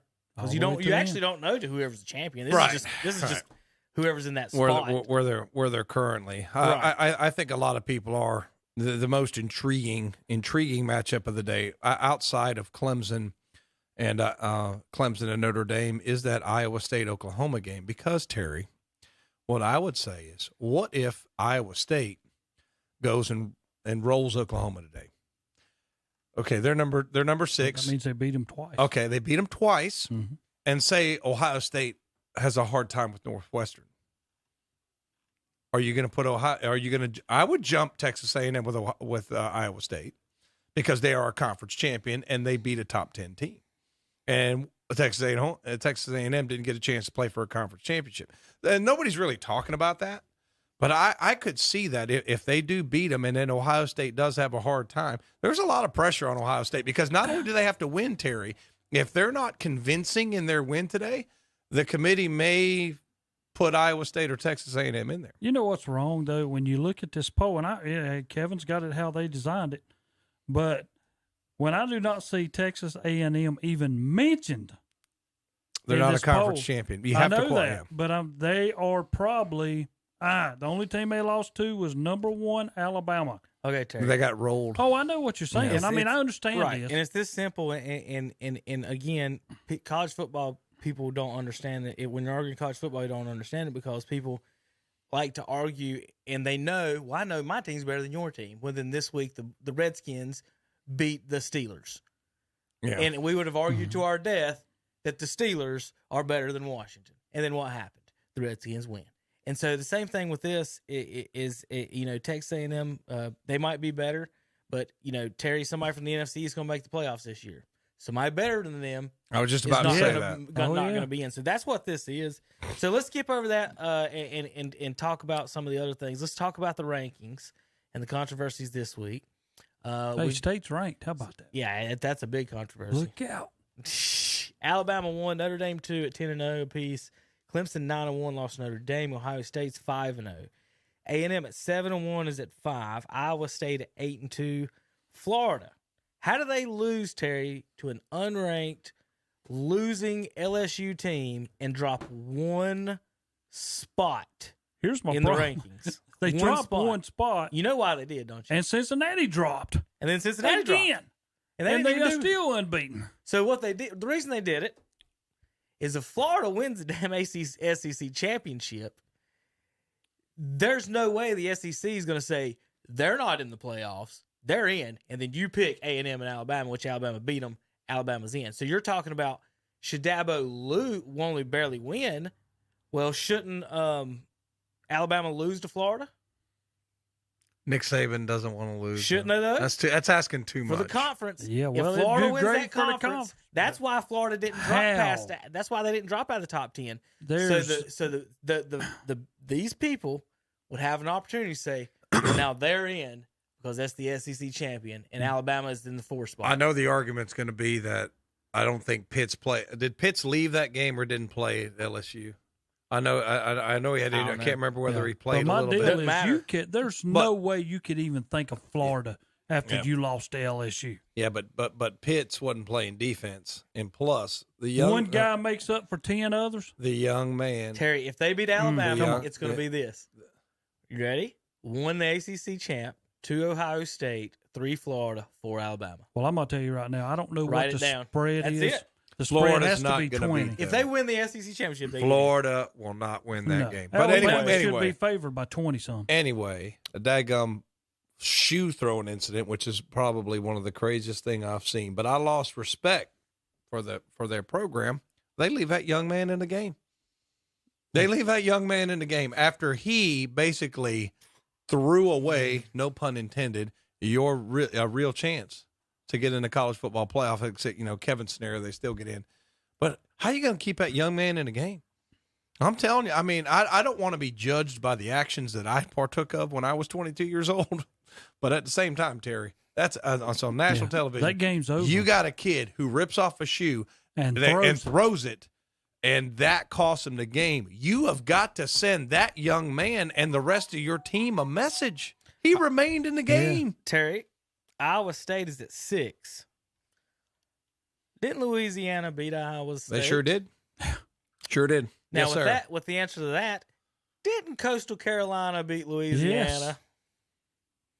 So Coastal Carolina's sitting at 11-0, who beat a Louisiana team who's at 19 at 9-1, who beat Iowa State, who's at 6. So, why is it not that Coastal Carolina is the fact that an undefeated team has teams in front of them with 2 losses is ridiculous. Oh, Okay? I agree. If you're going to, if you want to poo-poo their schedule, however you want to do it, which they're going to do, fine. But don't put in, and especially one of the teams that you beat a team that beat that team. The only way that I would consider a team to be up that high with 2 losses is if, hey, number 1, they lost to Alabama. Number 2, they lost to the Fighting Irish for Clemson. Yeah, those 3 teams at the top. That would be the only way they should be up there. I just don't think, does Georgia have any business being at 8 right now? No. They can't even get in the playoff for any reason. So why are they even there? Is that to crap on Cincinnati? Because you got to think. They're weighing possibilities. What happens if this team wins? Can we come out and make the argument that – because by all means, guys, they're going to put the Power 5 teams in this playoff. Yeah. Right? Oh, they are. So they're looking for every excuse not to have Cincinnati in, not to have Coastal in by putting these teams ahead of them that have no business being ahead of them. So what they do is they try to squeeze these teams in. The Iowa State and Oklahoma, they're in the top 10. So if one of them wins, they have an excuse. Well, that's 2 top 10 teams playing for the Big 12 championship. They're in the playoffs. I understand Coastal's making their run to go up, but when you are at number 6, which Cincinnati was, then they fell to 7, then they fell to 8, now they fell to 9. You're telling them you do not belong here.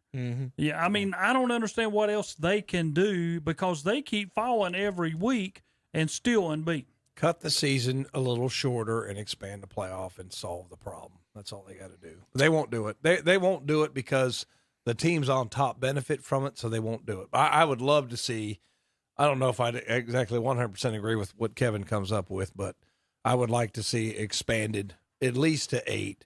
And, of course, if we go to 8, we're going to argue over who's number 9. If we go to 16, we're going to argue who's number 17. But in your hard and fast system, that would not happen because you have to qualify. Right. In ours, it's 15 automatic qualifiers, so there is no arguing. It's whatever happened. And that's what I want to get away from because if you add any polls, any arguing into it, then that's where the issues come up. So if you go to 8, Tom, you take your 5 champions. Well, the SEC is getting 2. So you're at 6. Then if Notre Dame stays in the 8, ACC might be getting 2. Now you're at 7.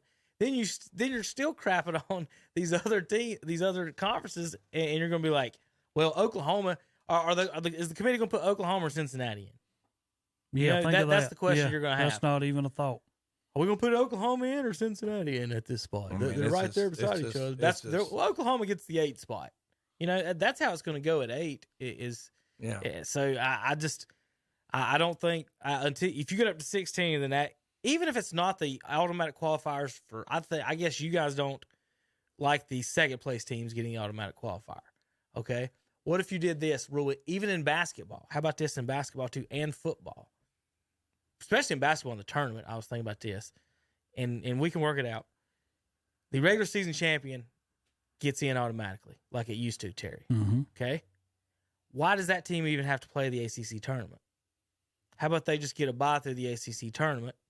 They don't have to play. Yeah, they want a chance to win the tournament. I know. Yeah. Well, that's good for them. Let's put another rose on their they've already won the regular season. My point is the ACC and these other schools, especially the smaller schools, would benefit, but then that would give you 2 qualifiers. So you would get one for the regular season and then one for the tournament. And then, so if Duke goes in and goes 32-0 and then goes to the ACC tournament, what incentive do they have of even playing that tournament? So if they go in the tournament and they knock 3 teams off, well, one of those teams could have won the tournament. And that's why I'm like, yeah, you're crapping on the small guys again, kind of a little bit. So thinking of that, I guess maybe on mine, you guys don't want the second qualifier for the second place team?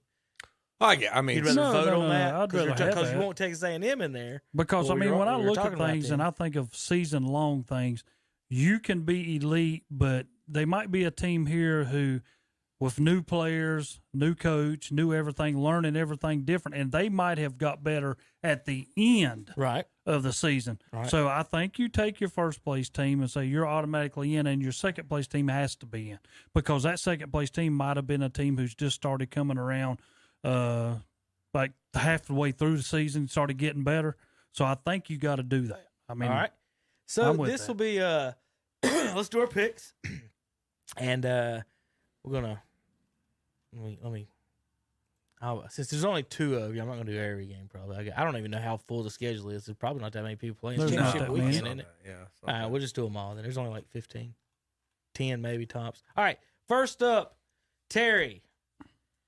The Big Ten title game, Northwestern at Ohio State. Well, Tom, I hate to tell you this, but I'm going to take Ohio State. I hope Northwestern wins, but I know this, this is what I have to do. That's a lot of pressure on Ohio State. 18.5 the spread, Terry. Yeah, a lot of pressure on them. A lot of pressure on them to. You're asking a lot out of convincingly. Northwestern. Here's your chance again. Big stage. Coastal Carolina stood up for their big stages. Mm-hmm. Can Northwestern step up for theirs? They're well coached, and it's a good program, and they're good kids in their program. Yeah. So I mean, Ohio State better be, if they want to win convincingly, they better be ready to play today. All right, Tommy, Texas A&M in Tennessee, favored by 13.5. In Tennessee, yes. Look out! Well, Rocky Top. It's 28 degrees in Knoxville. It's 28 degrees in Knoxville. Tennessee finally got a win the other week. Texas A&M still going to win this ball game. Okay. All right, Tom, we'll stay right there with you. I'll give you the Big 12 championship game. It's already been played. Oklahoma and Iowa State. Oh, I'm sorry. I thought I was Pac-12. I'm sorry. My mind escaped me for a second. They play at noon according to my record. Yeah. Okay. It was a mistake. I got it mixed up. Go ahead. Number 10 Oklahoma and number 6 Iowa State. Oklahoma is favored by 6. And even though they're ranked 10th and Iowa State, and Iowa State's beat them already, hadn't they, Terry? They have. And Iowa State has beat them already. Mm-hmm. What does Vegas know, Tom? I don't think Iowa State on this stage is going to beat Oklahoma. Okay. So I think Oklahoma is going to silence the doubters today.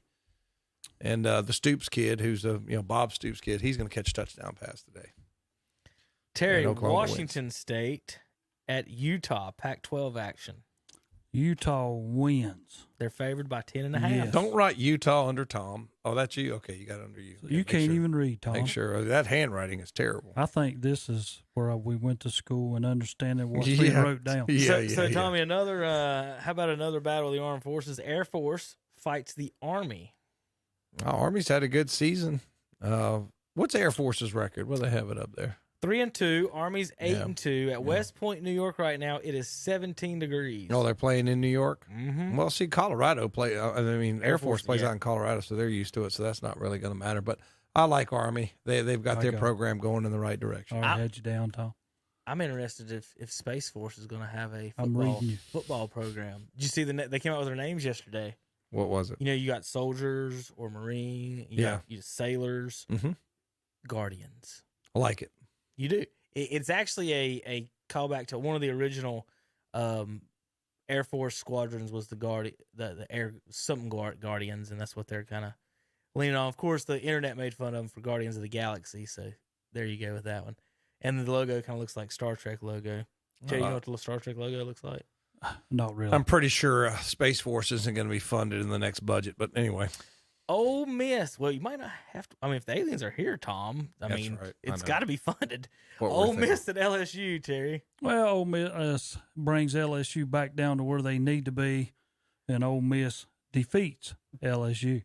Ole Miss is favored by 1 at LSU after LSU. It'll be a good game. Neither one of them has any defense. After LSU just beat But Florida. LSU, I watched them, Terry. This just shows what Florida was. They've got a ton of young talent. They do. And they've got that quarterback. I think he's either true freshman, redshirt freshman playing right now. He looked pretty good in that Florida game. The Missouri Tigers, speaking of them, Damian Wilson down at Kings Mountain just committed to Missouri. Congratulations.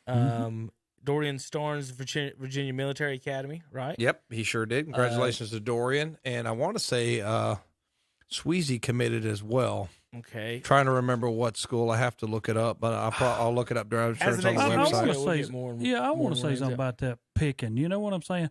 How does North Carolina State, Duke, Wake Forest, any team, Coastal Carolina, anybody in North Carolina let Shipley from Weddington go to Clemson? How do we do that? That's how come we're losing the battle. They're a national championship contender, and the rest of them are garbage. Well, I know, but you know what? I'd have been knocking on that kid's door. He just called Coastal Carolina garbage. He just called it on the air. Okay. But one of our best running backs in North Carolina decides, okay, you know what? We're no good here, so I'm going somewhere that they are. I'm just saying, Terry, like you know. I couldn't play down there. I could tired of listening to Dabo cry about halfway through practice. Yeah, but again, which is more important, like if staying in your state between invisible lines, according to Terry, that's more important than going to. A young man's going to go where he thinks is best for him. He's going somewhere I can win a national championship. Tom, that's how simple that is. There's a young man at Shelby who's been offered by Ohio State, Notre Dame, Clemson, Carolina, and App State. Well, he ain't going to App or Carolina. Well, that's what I'm saying. He might go to Carolina. Why would you not? If you're a defensive lineman and Ohio State recruits you, I'm going to Ohio State. Okay. Yeah. So also Jack Holyfield, he's going to Virginia Tech. Yeah, I heard that. Yeah. So and then I'm trying to think of any others. Of course, Kobe's going to North Carolina, but he's in Gaffney now. And then there was somebody else that came across the thing I wanted to mention on my list. I like to mention them as they come across. Yeah. Folks, I'm not picking anybody out that I like or anything like that. If it comes across our Twitter feed, it just bothers me that we have kids from our area that go out. And don't get me wrong, they go to where they Wilson need to. going to Missouri. That's Drinkowitz who had recruited him to come to App. Yeah, that's why he's going to Missouri. He's not going to Missouri because of that. The other kid. There's another Wilson kid there, Tom. At Kings Mountain that just committed somewhere else too. I'll get that mentioned up. I'm looking on this website. I didn't want to say the wrong school for Sweezy. I know he's committed, but I want to make sure I got the right school. Who'd you pick, Terry? Missouri or Mississippi State? Is this mine? Or whose was it? It was Tom's. Okay. Missouri. I'm still ticked off at Missouri for not. I mean, they were the Missouri Kitty Cats last week, not the Tigers, because Georgia just beat them down. I said they would cover. Who they got this week? Mississippi State. Yeah. And Mississippi State has kind of I picked them in the Egg Bowl and they laid an egg. So these are two teams that neither one of them I want to pick. Who's at home? Mississippi State. Mississippi State's at home. Missouri just got beat down. All right, Mississippi State. You better win this week. I'm picking the Mississippi State Bulldogs. Because wasn't Georgia the Bulldogs? Yeah, and they pretty much chased the kitty cats out of the stadium. I think the same thing's going to happen. Has a long answer, a lot of metaphors, Terry. He should have picked the other. I think, yeah. So if you closed your eyes before the season and said pick the top four, and most people would have said Alabama, Ohio State, Notre Dame, Clemson for the most part. 3 out of 4. If we didn't get Notre Dame, it said somebody else maybe. Most of the people would have said Georgia. Or again, there's issues with the sport where you can someone that doesn't even watch the sport can pick the Final Four every year before the season even starts. I don't know what the Missouri was in that game for a while and they just laid down. Adrian Delph at Appalachian was named the Sun Belt Player of the Week last week to give everybody a heads up on him from Kings Mountain. So showing out there, Mr. Delph. That kid, I always figured, you don't know what somebody's a star, but hand wise, he may be the best, Terry, that I've seen using his offhand. So he's right-handed, right? I would go to the point that, I mean, when I say best, I mean around here. I would go to the point that he's straight up almost ambidextrous into the fact that he dunks better left-handed. And I don't mean like just putting it in. I mean, he windmills left-handed, and he's 6'3". So the kid, I was always impressed, of course, how he talks, how nice he is. But the left hand, the way he finished, he would just go into the rack. Tyler Arrington, that's who I wanted to mention. Tyler was the star of this basketball team last year, KTC's last high school broadcast. He's got a twin brother, Torin. Tyler just committed to play football, however, at Gardner-Webb. Great. So local kid stays actually in town for the most part, and will be playing football at Gardner-Webb. Tyler's a fun kid to talk to, too. Really nice kid. The other kid, Javion Rice Wilson, is going to go to Fordham. That's where the other kid, Wilson. So the Wilsons from there go to Fordham, and of course, like I said, VMI for Dorian Starnes. What was the noise in there? Is he watching something like crazy? Tarzan. I don't know. Sounds like Tarzan. I doubt it's Tarzan. Yeah. Terry, Minnesota at Wisconsin. Minnesota. I forget that one. Wisconsin. Wisconsin's 2-3. Favored. Tom, they're favored by 12. They're favored every game, and they lose. I know. The Badgers are going to get declawed. Besides Alabama, Clemson, Ohio State, Wisconsin has the most victories out of the last 10, 12 years. Yeah, that's we're not talking about the last 10, 12 years, Terry. We're talking about the day when they we're just talking dribble about drobble over. We're talking about the the Badgers who have been, I don't know, defanged. They're just horrible. They're horrible. I started to get their you quarterback a cup. play has not been good. I started to get you a cup last night. Wisconsin Badgers. I saw. But they just their quarterback play has been awful. They haven't taken care of the football. They haven't performed when they've been on the big stage. My wife asked me, says, "Why are you picking that cup up?" I said, "Well, these are like one or two people I know that pull for the Big Ten around here. He might like this." I mean, but he pulls for Ohio State. But he'll take his cup. Usually Wisconsin. I wanted Wisconsin to have a good season, but it looks like in the West, Iowa ended up having a pretty good season. Minnesota's been up and down. Bateman not playing in that game. Of course, he's already opted out, but I think they beat Wisconsin without him. So I think, Terry, you're going to be wrong. Bad you're picks. Wrong. You got that Ohio State shirt on. That's why you're wrong. All right, Tommy. Nittany Lions favored by 15.5 in Beaver Stadium today against the Illini. Oh, they're back. The Nittany Lions have won a couple games. They're 3-5. Yeah, 3-5. And they've won a couple games. And here comes Illinois, which Penn State still, they struggled with Michigan State last week. I watched part of that game too. But I just don't think Illinois has enough to get it done on the road. I don't know if Penn State's going to cover that because Illinois has sporadically played some good ball this year. But I like Penn State at home. Terry. The Bucking Broncos of Boise State are favored by 6.5 today at San Jose State. Well, it's in Las Vegas because of the governor. Can't do anything in California. No. So Boise State at San Jose State. I think 1 million people moved out of Los Angeles County. 13th ranked Boise State, San Jose State here. They lose. Boise State wins. They've been there, done that. And they'll do it again this year. All right, Terry goes with the Broncos. Tommy, Stanford at UCLA. The Bruins are favored by 6.5. Stanford's another team that's bit me a couple times today. I hate Stanford. You know why? They can't get their mascot stuff together. I don't know. They used to be something else. Those are smart kids. Yeah, they changed their. They changed their. Yeah, they used to be like a Native American named team, and they changed it to the Fighting Trees. It was the Cardinal.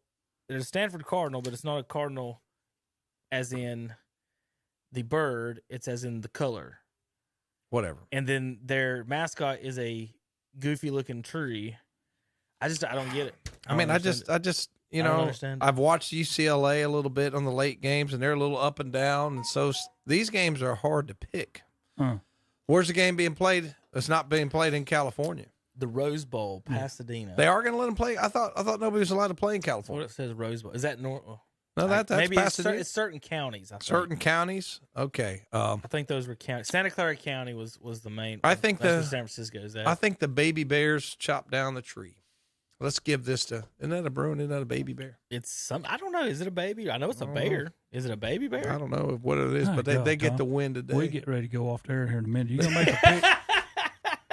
I did. I picked the Bruins. Okay. Well, I picked the wonder Bruins. about Tom sometimes. Yeah, well, it's like, picking Stanford, though, really, is like going into a math class when you got to have a 5-equation question and you do it in 4 and your teacher says that's wrong. You got to have it in 5. Why? I got the same answer. I guess at the end I understand the analogy there, but I don't really think it applies to the situation. Do with anything? I think the baby bears get away. Okay. A bear, especially in children's fables. Yeah, that's what I'm saying. It's like a baby bear. It's It like doesn't- Winnie the it Pooh. doesn't The say fight. a baby That's bear. the UCLA fighting a baby bear. Winnie the Pooh's get away. Lordy. It's English folk term for a brown bear, not a baby. Okay. It's a brown bear. All right. Just want to make Okay. sure we're right on it. Tulsa at Cincinnati. Terry. Forget it. Bearcats favored by 14, hosting. I don't even know what is Tulsa. The Hurricanes, man. Oh, okay. Cincinnati remains unbeaten and will fall next week to number 10. But it's close. Then they'll fall to number 10, beating another ranked opponent. That's They'll what's fall going to this happen week. here. So Florida, let's see what happens. Florida loses to an unranked team, falls 1 spot. Cincinnati wins, doesn't play, they'll fall. They have every week for the last 3 weeks. All right, Tommy. Arizona State. The Sun Devils won 70-7 on Sunday versus the Wildcats of Arizona. They beat them so bad. They Arizona did. fired the coach. They did. That's They how you did. got whooped. You got whooped so bad they fired the coach. God, it was ugly. They're being Corvallis this week. They're favored by only 7 in this game against the Beavers. Oregon State. I've picked you at home over and over again because I know you're tough in Corvallis, but I'm not. I'm going with the Fighting Herms. Herm's going to go up there and get the win. You better win. Okay? You play to win the game, Herm. So get me off my Oregon State embarrassment. Arizona State somehow gets a win. Yeah, 70 last week, 10 this week. Yeah, probably. Herm, are you listening? You better win. Terry, the Crimson Tide in Atlanta, favored by 17 against the Florida Gators. Let me finish writing Alabama down. Alabama is at least 15 points better, which they favored by more. They're favored by 17. Yeah, they're 15 points better than the best second team in America. If they Whatever play that Clemson, means. they beat Fighting Irish, they play Ohio State, they win easily. Alabama easily trouncing Florida. Okay. Somebody's going to have to game plan them. All right, well, we're going to let Somebody's both gonna of have you to pick really this. game You got to plan have a them. week to do it. Well, at least maybe Yeah, a month. It's gonna take somebody really smart. We'll let both of you pick this one to finish up college football picks. Clemson at Notre Dame versus Notre Dame in Charlotte, North Carolina. Clemson favored by 10 today. Tickets $861. It's 35 degrees. Is there any way they can both lose? I guess you finish in a tie. No, can't do it anymore. So you got I to know. play. If both of them's quarterback and No, you can offensive, you not? both of them's offensive line groups get Corona today, that means North Carolina would play Miami for the championship That was awful. This late? Oh, Yeah. buddy. Oh, no, that Tomorrow. won't happen. tomorrow. I mean, the difference between this game: number one, it's not in South Bend. Number two, Trevor Lawrence is playing. Number three, Clemson's Here's got their what- defensive guys back. So Here's what's hard about the ACC as well. Just looking at their top 4, say Clemson, Notre Dame. Let's say they are even. Well, Clemson would beat North Carolina by a lot. North Carolina just beat Miami by a lot, By a and ton. Carolina beat NC State. Like those are your top By a 5 lot. teams, and there's Yeah. no see, but you there's can't. no competition from 3 and 4. You can't always you do can't that even because compete. you're ignoring the matchup difficulties that different teams create for each other. When you just say, "Well, this team beat one by a lot, no, so they beat that one by." I'm a just lot." saying. No, can't what do I'm that. saying is that it's Tom, weird. you're the It's- first one that sits in here and says matchups mean a lot. Well, I'm not even. That's what I'm I wasn't even saying. talking about. I was just saying it's weird I'm in the reiterating conference that. or hard for the conference to look at it and say it's so top heavy at the top that even when a third and fourth place team play each other, there's still a 20-point difference. I know. Like that's Yeah. what's nuts. Like What's the line in the Clemson game? 10 and the Tigers by 10? Should be 14. I just don't. I just do not see Notre Dame winning this game. I've already wrote mine down, Tom. Clemson. Clemson. All right. Okay. All right, that's our college football picks. JP, get ready. I did have, speaking of wasting money, and this isn't about college, but we talked about California, and we talk about wasting money in college all the time. Here's a good one for you. So looking at the homeless problem in Los Angeles, they've decided to buy them tiny homes, right? So when people think here around tiny homes, they think one of these little wood sheds right here, right? That sit off the ground on blocks. So the people who bought these are so idiotic and dumb. But they built a tiny home city. They built them with underground water facilities, whatever, two bathrooms, and then a $300,000 administrative office. And then the homeless, and they get basically the little metal sheds that sit on the ground. They're like 5 by 5. Okay. They spent a grand total for this little city, $5 million for the homeless city. Now you say, well, you don't know if that's weird or not. But again, we're talking about sheds that cost $700, $800 a piece is how much the sheds are estimated to cost. Here's the funny one. You talk about where money goes in these situations. Well, how do you spend $5 million on $800 sheds? The concrete company got $250,000 for laying the concrete to put the sheds on. They couldn't just find an empty parking lot in Los Angeles. There's no empty parking lots in Los Angeles. Yeah, they're full of homeless people. That's what Well, yeah, but what I'm saying is they spent $250,000 on concrete pads for these things when they could have, if they bought them from one of these little stores, from the Amish stores, Amish wood buildings. All you needed is cement blocks. Well, and they're nicer. Here's the question I have. What's the path to ending your requirement for public housing? Well, that's a good question too. I mean, okay, we're going to help you, but what's the path to end? But again, one thing that I'm wouldn't it have been better to build a $250,000 facility as opposed to spending $250,000 on concrete and the people who living on it only $800 on your living facilities? But the concrete man gets $250,000. But you Concrete's guys, expensive, Kevin. I understand, but what I'm saying is that they went about this totally the wrong way, as always in most government projects. Just what I would say. I want to mention one more thing as we get ready to go to break. College Bowl's longest streaks through 2019 and 20. A lot of them have come to an end. Some schools have opted out. Schools that have opted out are Stanford, UCLA, Kansas State, Utah, Boston College, Pittsburgh, Virginia Tech, Virginia, and Georgia Tech. 5 of those have come out of the ACC. But when I mentioned the longest streak, Stanford is at number 10 with 10 straight, and they've opted out. So today's Stanford-UCLA game is really a bowl game for both of them because they're out. Texas A&M has 10 straight, Oklahoma State with 13. Clemson's been to 14, Alabama 15. Now, see, here's where you get you. You look at Alabama, they're number 7. Clemson's number 8 to consecutive bowl streaks. Wisconsin comes in next at 18. Boise State at 18. LSU is at 20. Oklahoma 21. Georgia at 23 is number 2. And the longest streak in the nation, Virginia Tech has opted out to play this year. So 27 straight seasons of being in a bowl game comes to an end. All right, folks, we'll be back in a few moments on ktcbroadcasting.com. You know, we always tell our kids that there's no such thing as a money tree. But did you know at Friendship Nissan in Forest City, we kind of do have a money tree? Our money tree gives a $500 better price on any new Nissan, and that's a $500 guarantee that we put in writing. We have no haggle clear choice pricing, the region's only non-commissioned sales force, and we have the only lifetime warranty with no time or mileage limits. So you see, at Friendship Nissan, we kind of do have a money tree, and we're located in Forest City.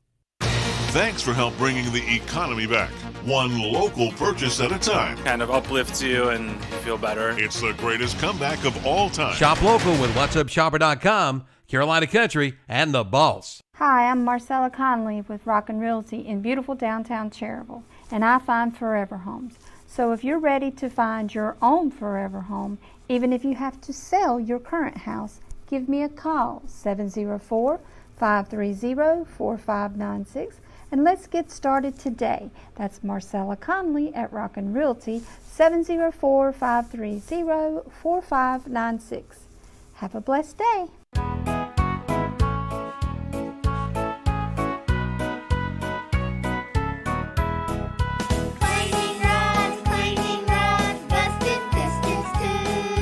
Burn them points, round up woods, we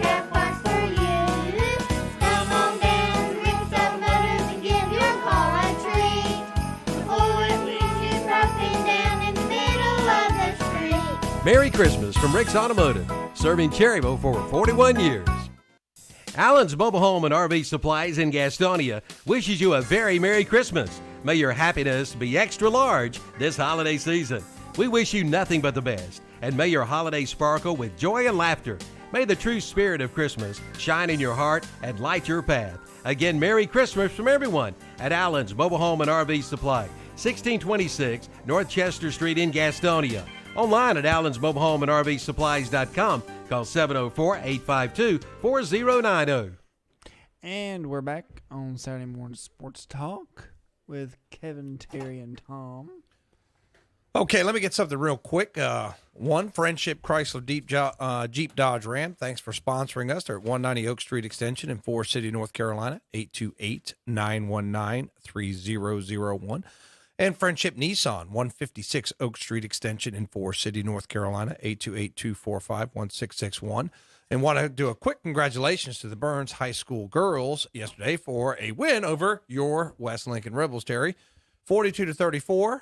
Burns led in scoring by Tyshauna Strong with 13 points and Maya Cosby with 11 points. So way to go, Burns girls. I don't have any stats on the boys. They didn't send me. Appreciate you getting that. Oh, wait, let me get West Lincoln. What sport was that? That's girls basketball. And Chloe Norman, who I'm sure you know at West Lincoln. Chloe Norman, 10 points to lead the Lady Rebels. You do know most of these schools don't have any of their schedules posted at all yet, basketball included. I know. Like, so you just said there's a basketball game, huh? Like, yeah, we don't. It was a scrimmage. You know, it was a Obviously. scrimmage, and something I don't understand why West Lincoln and Burns don't play every year. It's close. In every it's convenient. sport, it'd be in every nice to put them in sport. the same conference. Speaking of driving past schools, Tom, I mean Burns and West just right there near each other and all that. So. You know what? I always like it when I have to go umpire at West Lincoln after school because it's just like right up the road there. Like when I have a soccer game at the middle school or something. You know, I'd just go right up to West Lincoln. So news and notes across the league and the NFL as we finish up the show today, folks. Drew Brees is going to return to play against the Chiefs. Michael Thomas has been ruled out. Dwayne Haskins will start at quarterback for Washington.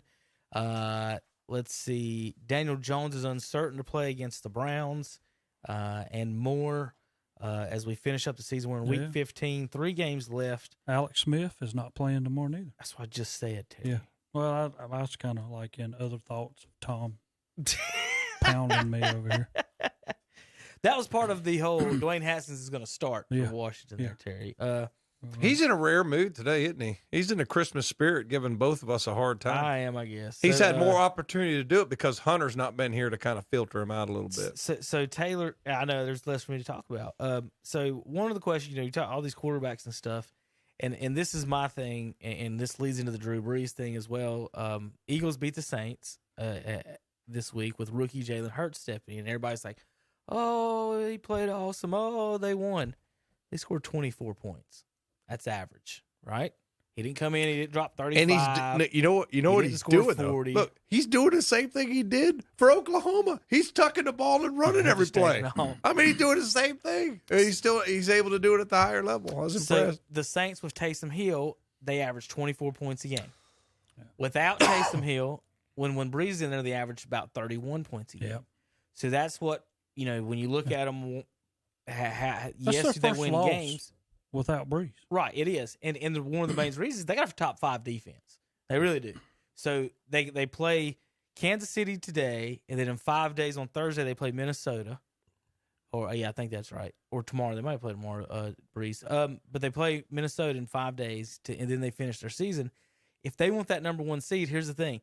Brees is 2-5 outdoors in the playoffs, 6-3 indoors in the playoffs.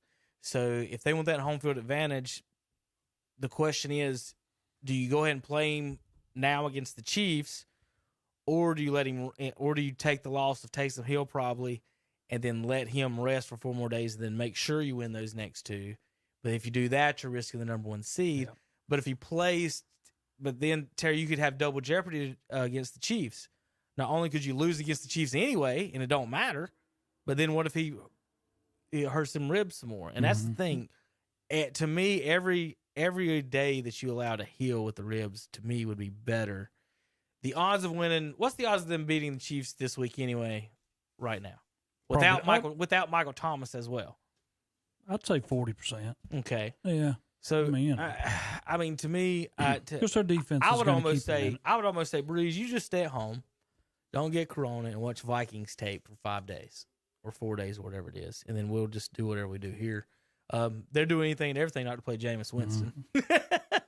I don't know where he'll end up next year, but he'll be a backup somewhere. Yeah. So my question, kind of talk about Jalen Hurts again.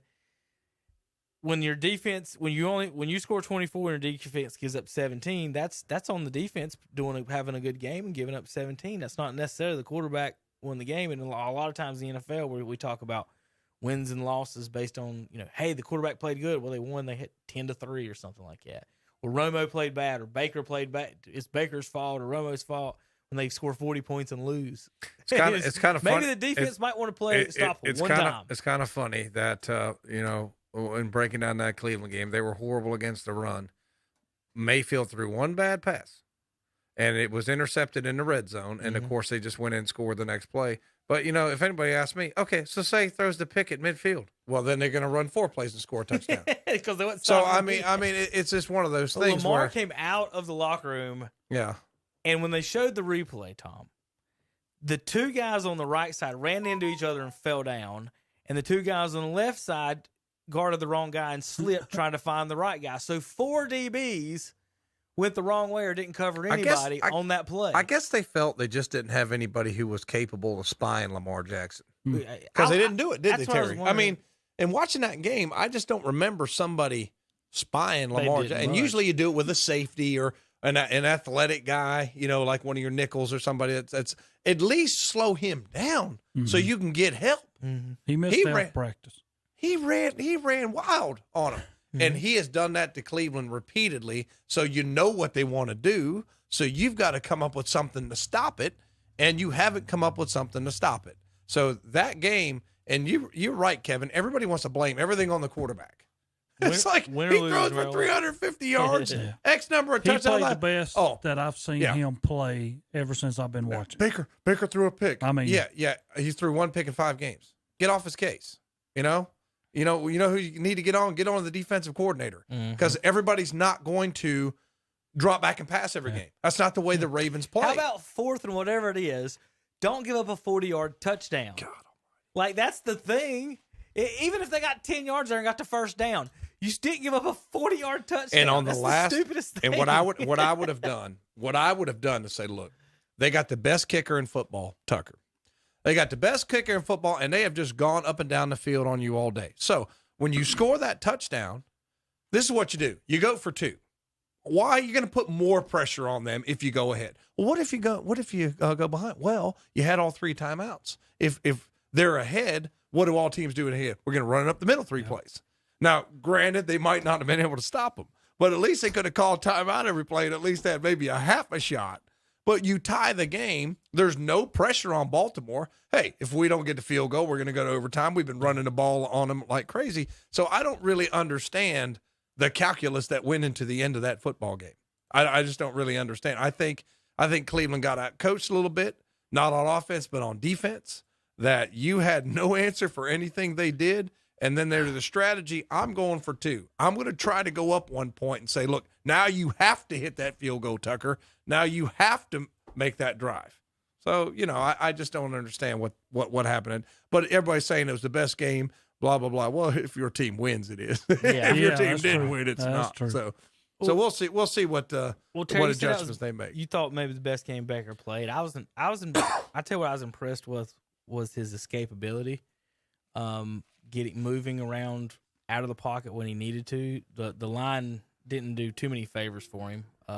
He seemed like he was pressured immediately a lot of times. He holds the ball, Kevin. He does hold it forever. He holds his the pump ball. fake is sick. He's got a Ben Roethlisberger type pump fake, which is really nice. I have said on here before that they said their best thing for him to do was when they forced him out of the pocket for him to have to play. And if he has to go to his left, he's not any good. Everything right. No. You know what I'm saying? He can move to his left. I know. And throw. That's what I'm saying, but that's what they've always had against him. Yeah, but I'm telling you, he can move to either side and throw it. And negates, what's the big knock on him? Well, he's not tall enough. So you roll him out, and he's very effective throwing on the run. What I'm concerned about with him watching the game, and I'm not saying he doesn't have an NFL arm. He's got a good enough arm. Is Kevin, he threw the longest pass in NFL history in that game. In the air? Yes. In the air. It was the longest pass in the air in NFL. Why do I hear people say that? What are you talking about? Why do I hear say Baker's not got I need the to look arm? that up. Well, here's what I'm talking about. And here's How what far did he throw it? Like 75 or 6 yards or something like that. We went out of the end zone. Oh, the one that went through the back of the end Yeah. zone? Okay. Yeah. I was trying to figure out which pass. Okay. So what I'm saying about that is there's a difference between, and I'm going to try to explain it this way. I can throw it hop, skip, and a jump 60 yards, 65 on a great day. But we're talking about 2020. I'm just whenever. We'll say right now I can throw it 45 or 50. Either way, what I'm getting at is that when I had a really good wide receiver out there, I had to throw it really quickly. When there was someone who wasn't that fast, I could take my time a little bit.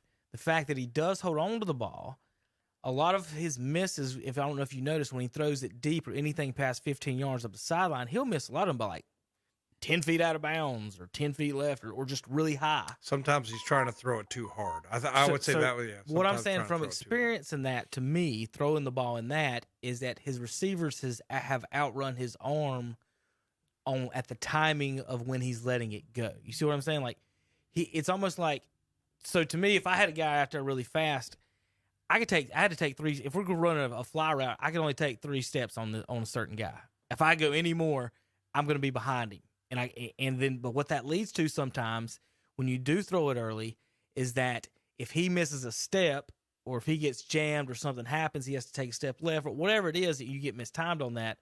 And so what I'm saying is when he misses deep, it looks like it's timing to me as opposed to he can throw it 60, 70 yards, obviously. It says, can he throw it 70 yards and time it? And that's what I'm seeing him missing on is what he's throwing early. And he's kind of, man, I got to throw it now as opposed to, man, he's open. Let me sling it in there is what I'm trying to get at. Well, I think that's what they're saying with it. Yeah, Tommy can throw it. It's a timing thing with me, just from experience from what I'm looking at. Let's go through this. We got to go. Yeah. I've got Browns at 6. I bumped them out 1 spot. Rams up to 5. KC at 1. Saints at 2. Steelers 3. Packers 4. Eliminated this week. Bye-bye, Patriots. 2 questions. Is it the end of Cam Newton in New England? And is it the end of him as a starter, period, in the NFL, Terry? I think so. I mean, I'm just going to leave it at that. Is he going to be on a team at all? Yeah, next he'll year? be on a team, but he's not going to be a starter. They'll put him in there saying, hey, he can compete, but he'll never be a starter. All right, let's pick these games and we'll get out of here quick as we can, I guess. So, Tom, no soliloquies. All right. Just stay within Well, your hurry boundaries. up. You're the one over here. Well, I hit the button and then the internet went crazy. So now I got to waste a second while the internet catches up in this magical world that we live in. Of course, yeah, refreshed. Anyway, how about we go ahead and pick the first game? Panthers played. JP, give the schedule tonight. I do want. Let's do that real quick while I'm refreshing. I know the Panthers played tonight. We got Notre Dame, Clemson, and then we got I think Tar Heel basketball today too. Kentucky. Yeah, that seems Kentucky could go JP. to 1 and Yeah. Okay, he's got it. Yeah, sorry. I had to figure out what day it was. We got Kentucky versus North Carolina at 1 p.m. What? just go ahead and give it to us. Okay. We're good. Carolina Panthers at Green Bay at 7 o'clock, and then Clemson versus Notre Dame today apparently at 3 because it said 7, but there's a 3. Right, it's 3 o'clock. That's broadcast time. 4 o'clock kickoff. Okay, and yeah, that's it. All right, Tom. Bills at Broncos. Bills. Terry, Panther. That's at 4:30 today. Panthers play tonight in Green Bay. Packers favored by 8. Green Bay. What just happened to my? Okay, scroll down. All right. So Panthers, Packers, Bucks. Tom, I'm gonna give you another chance.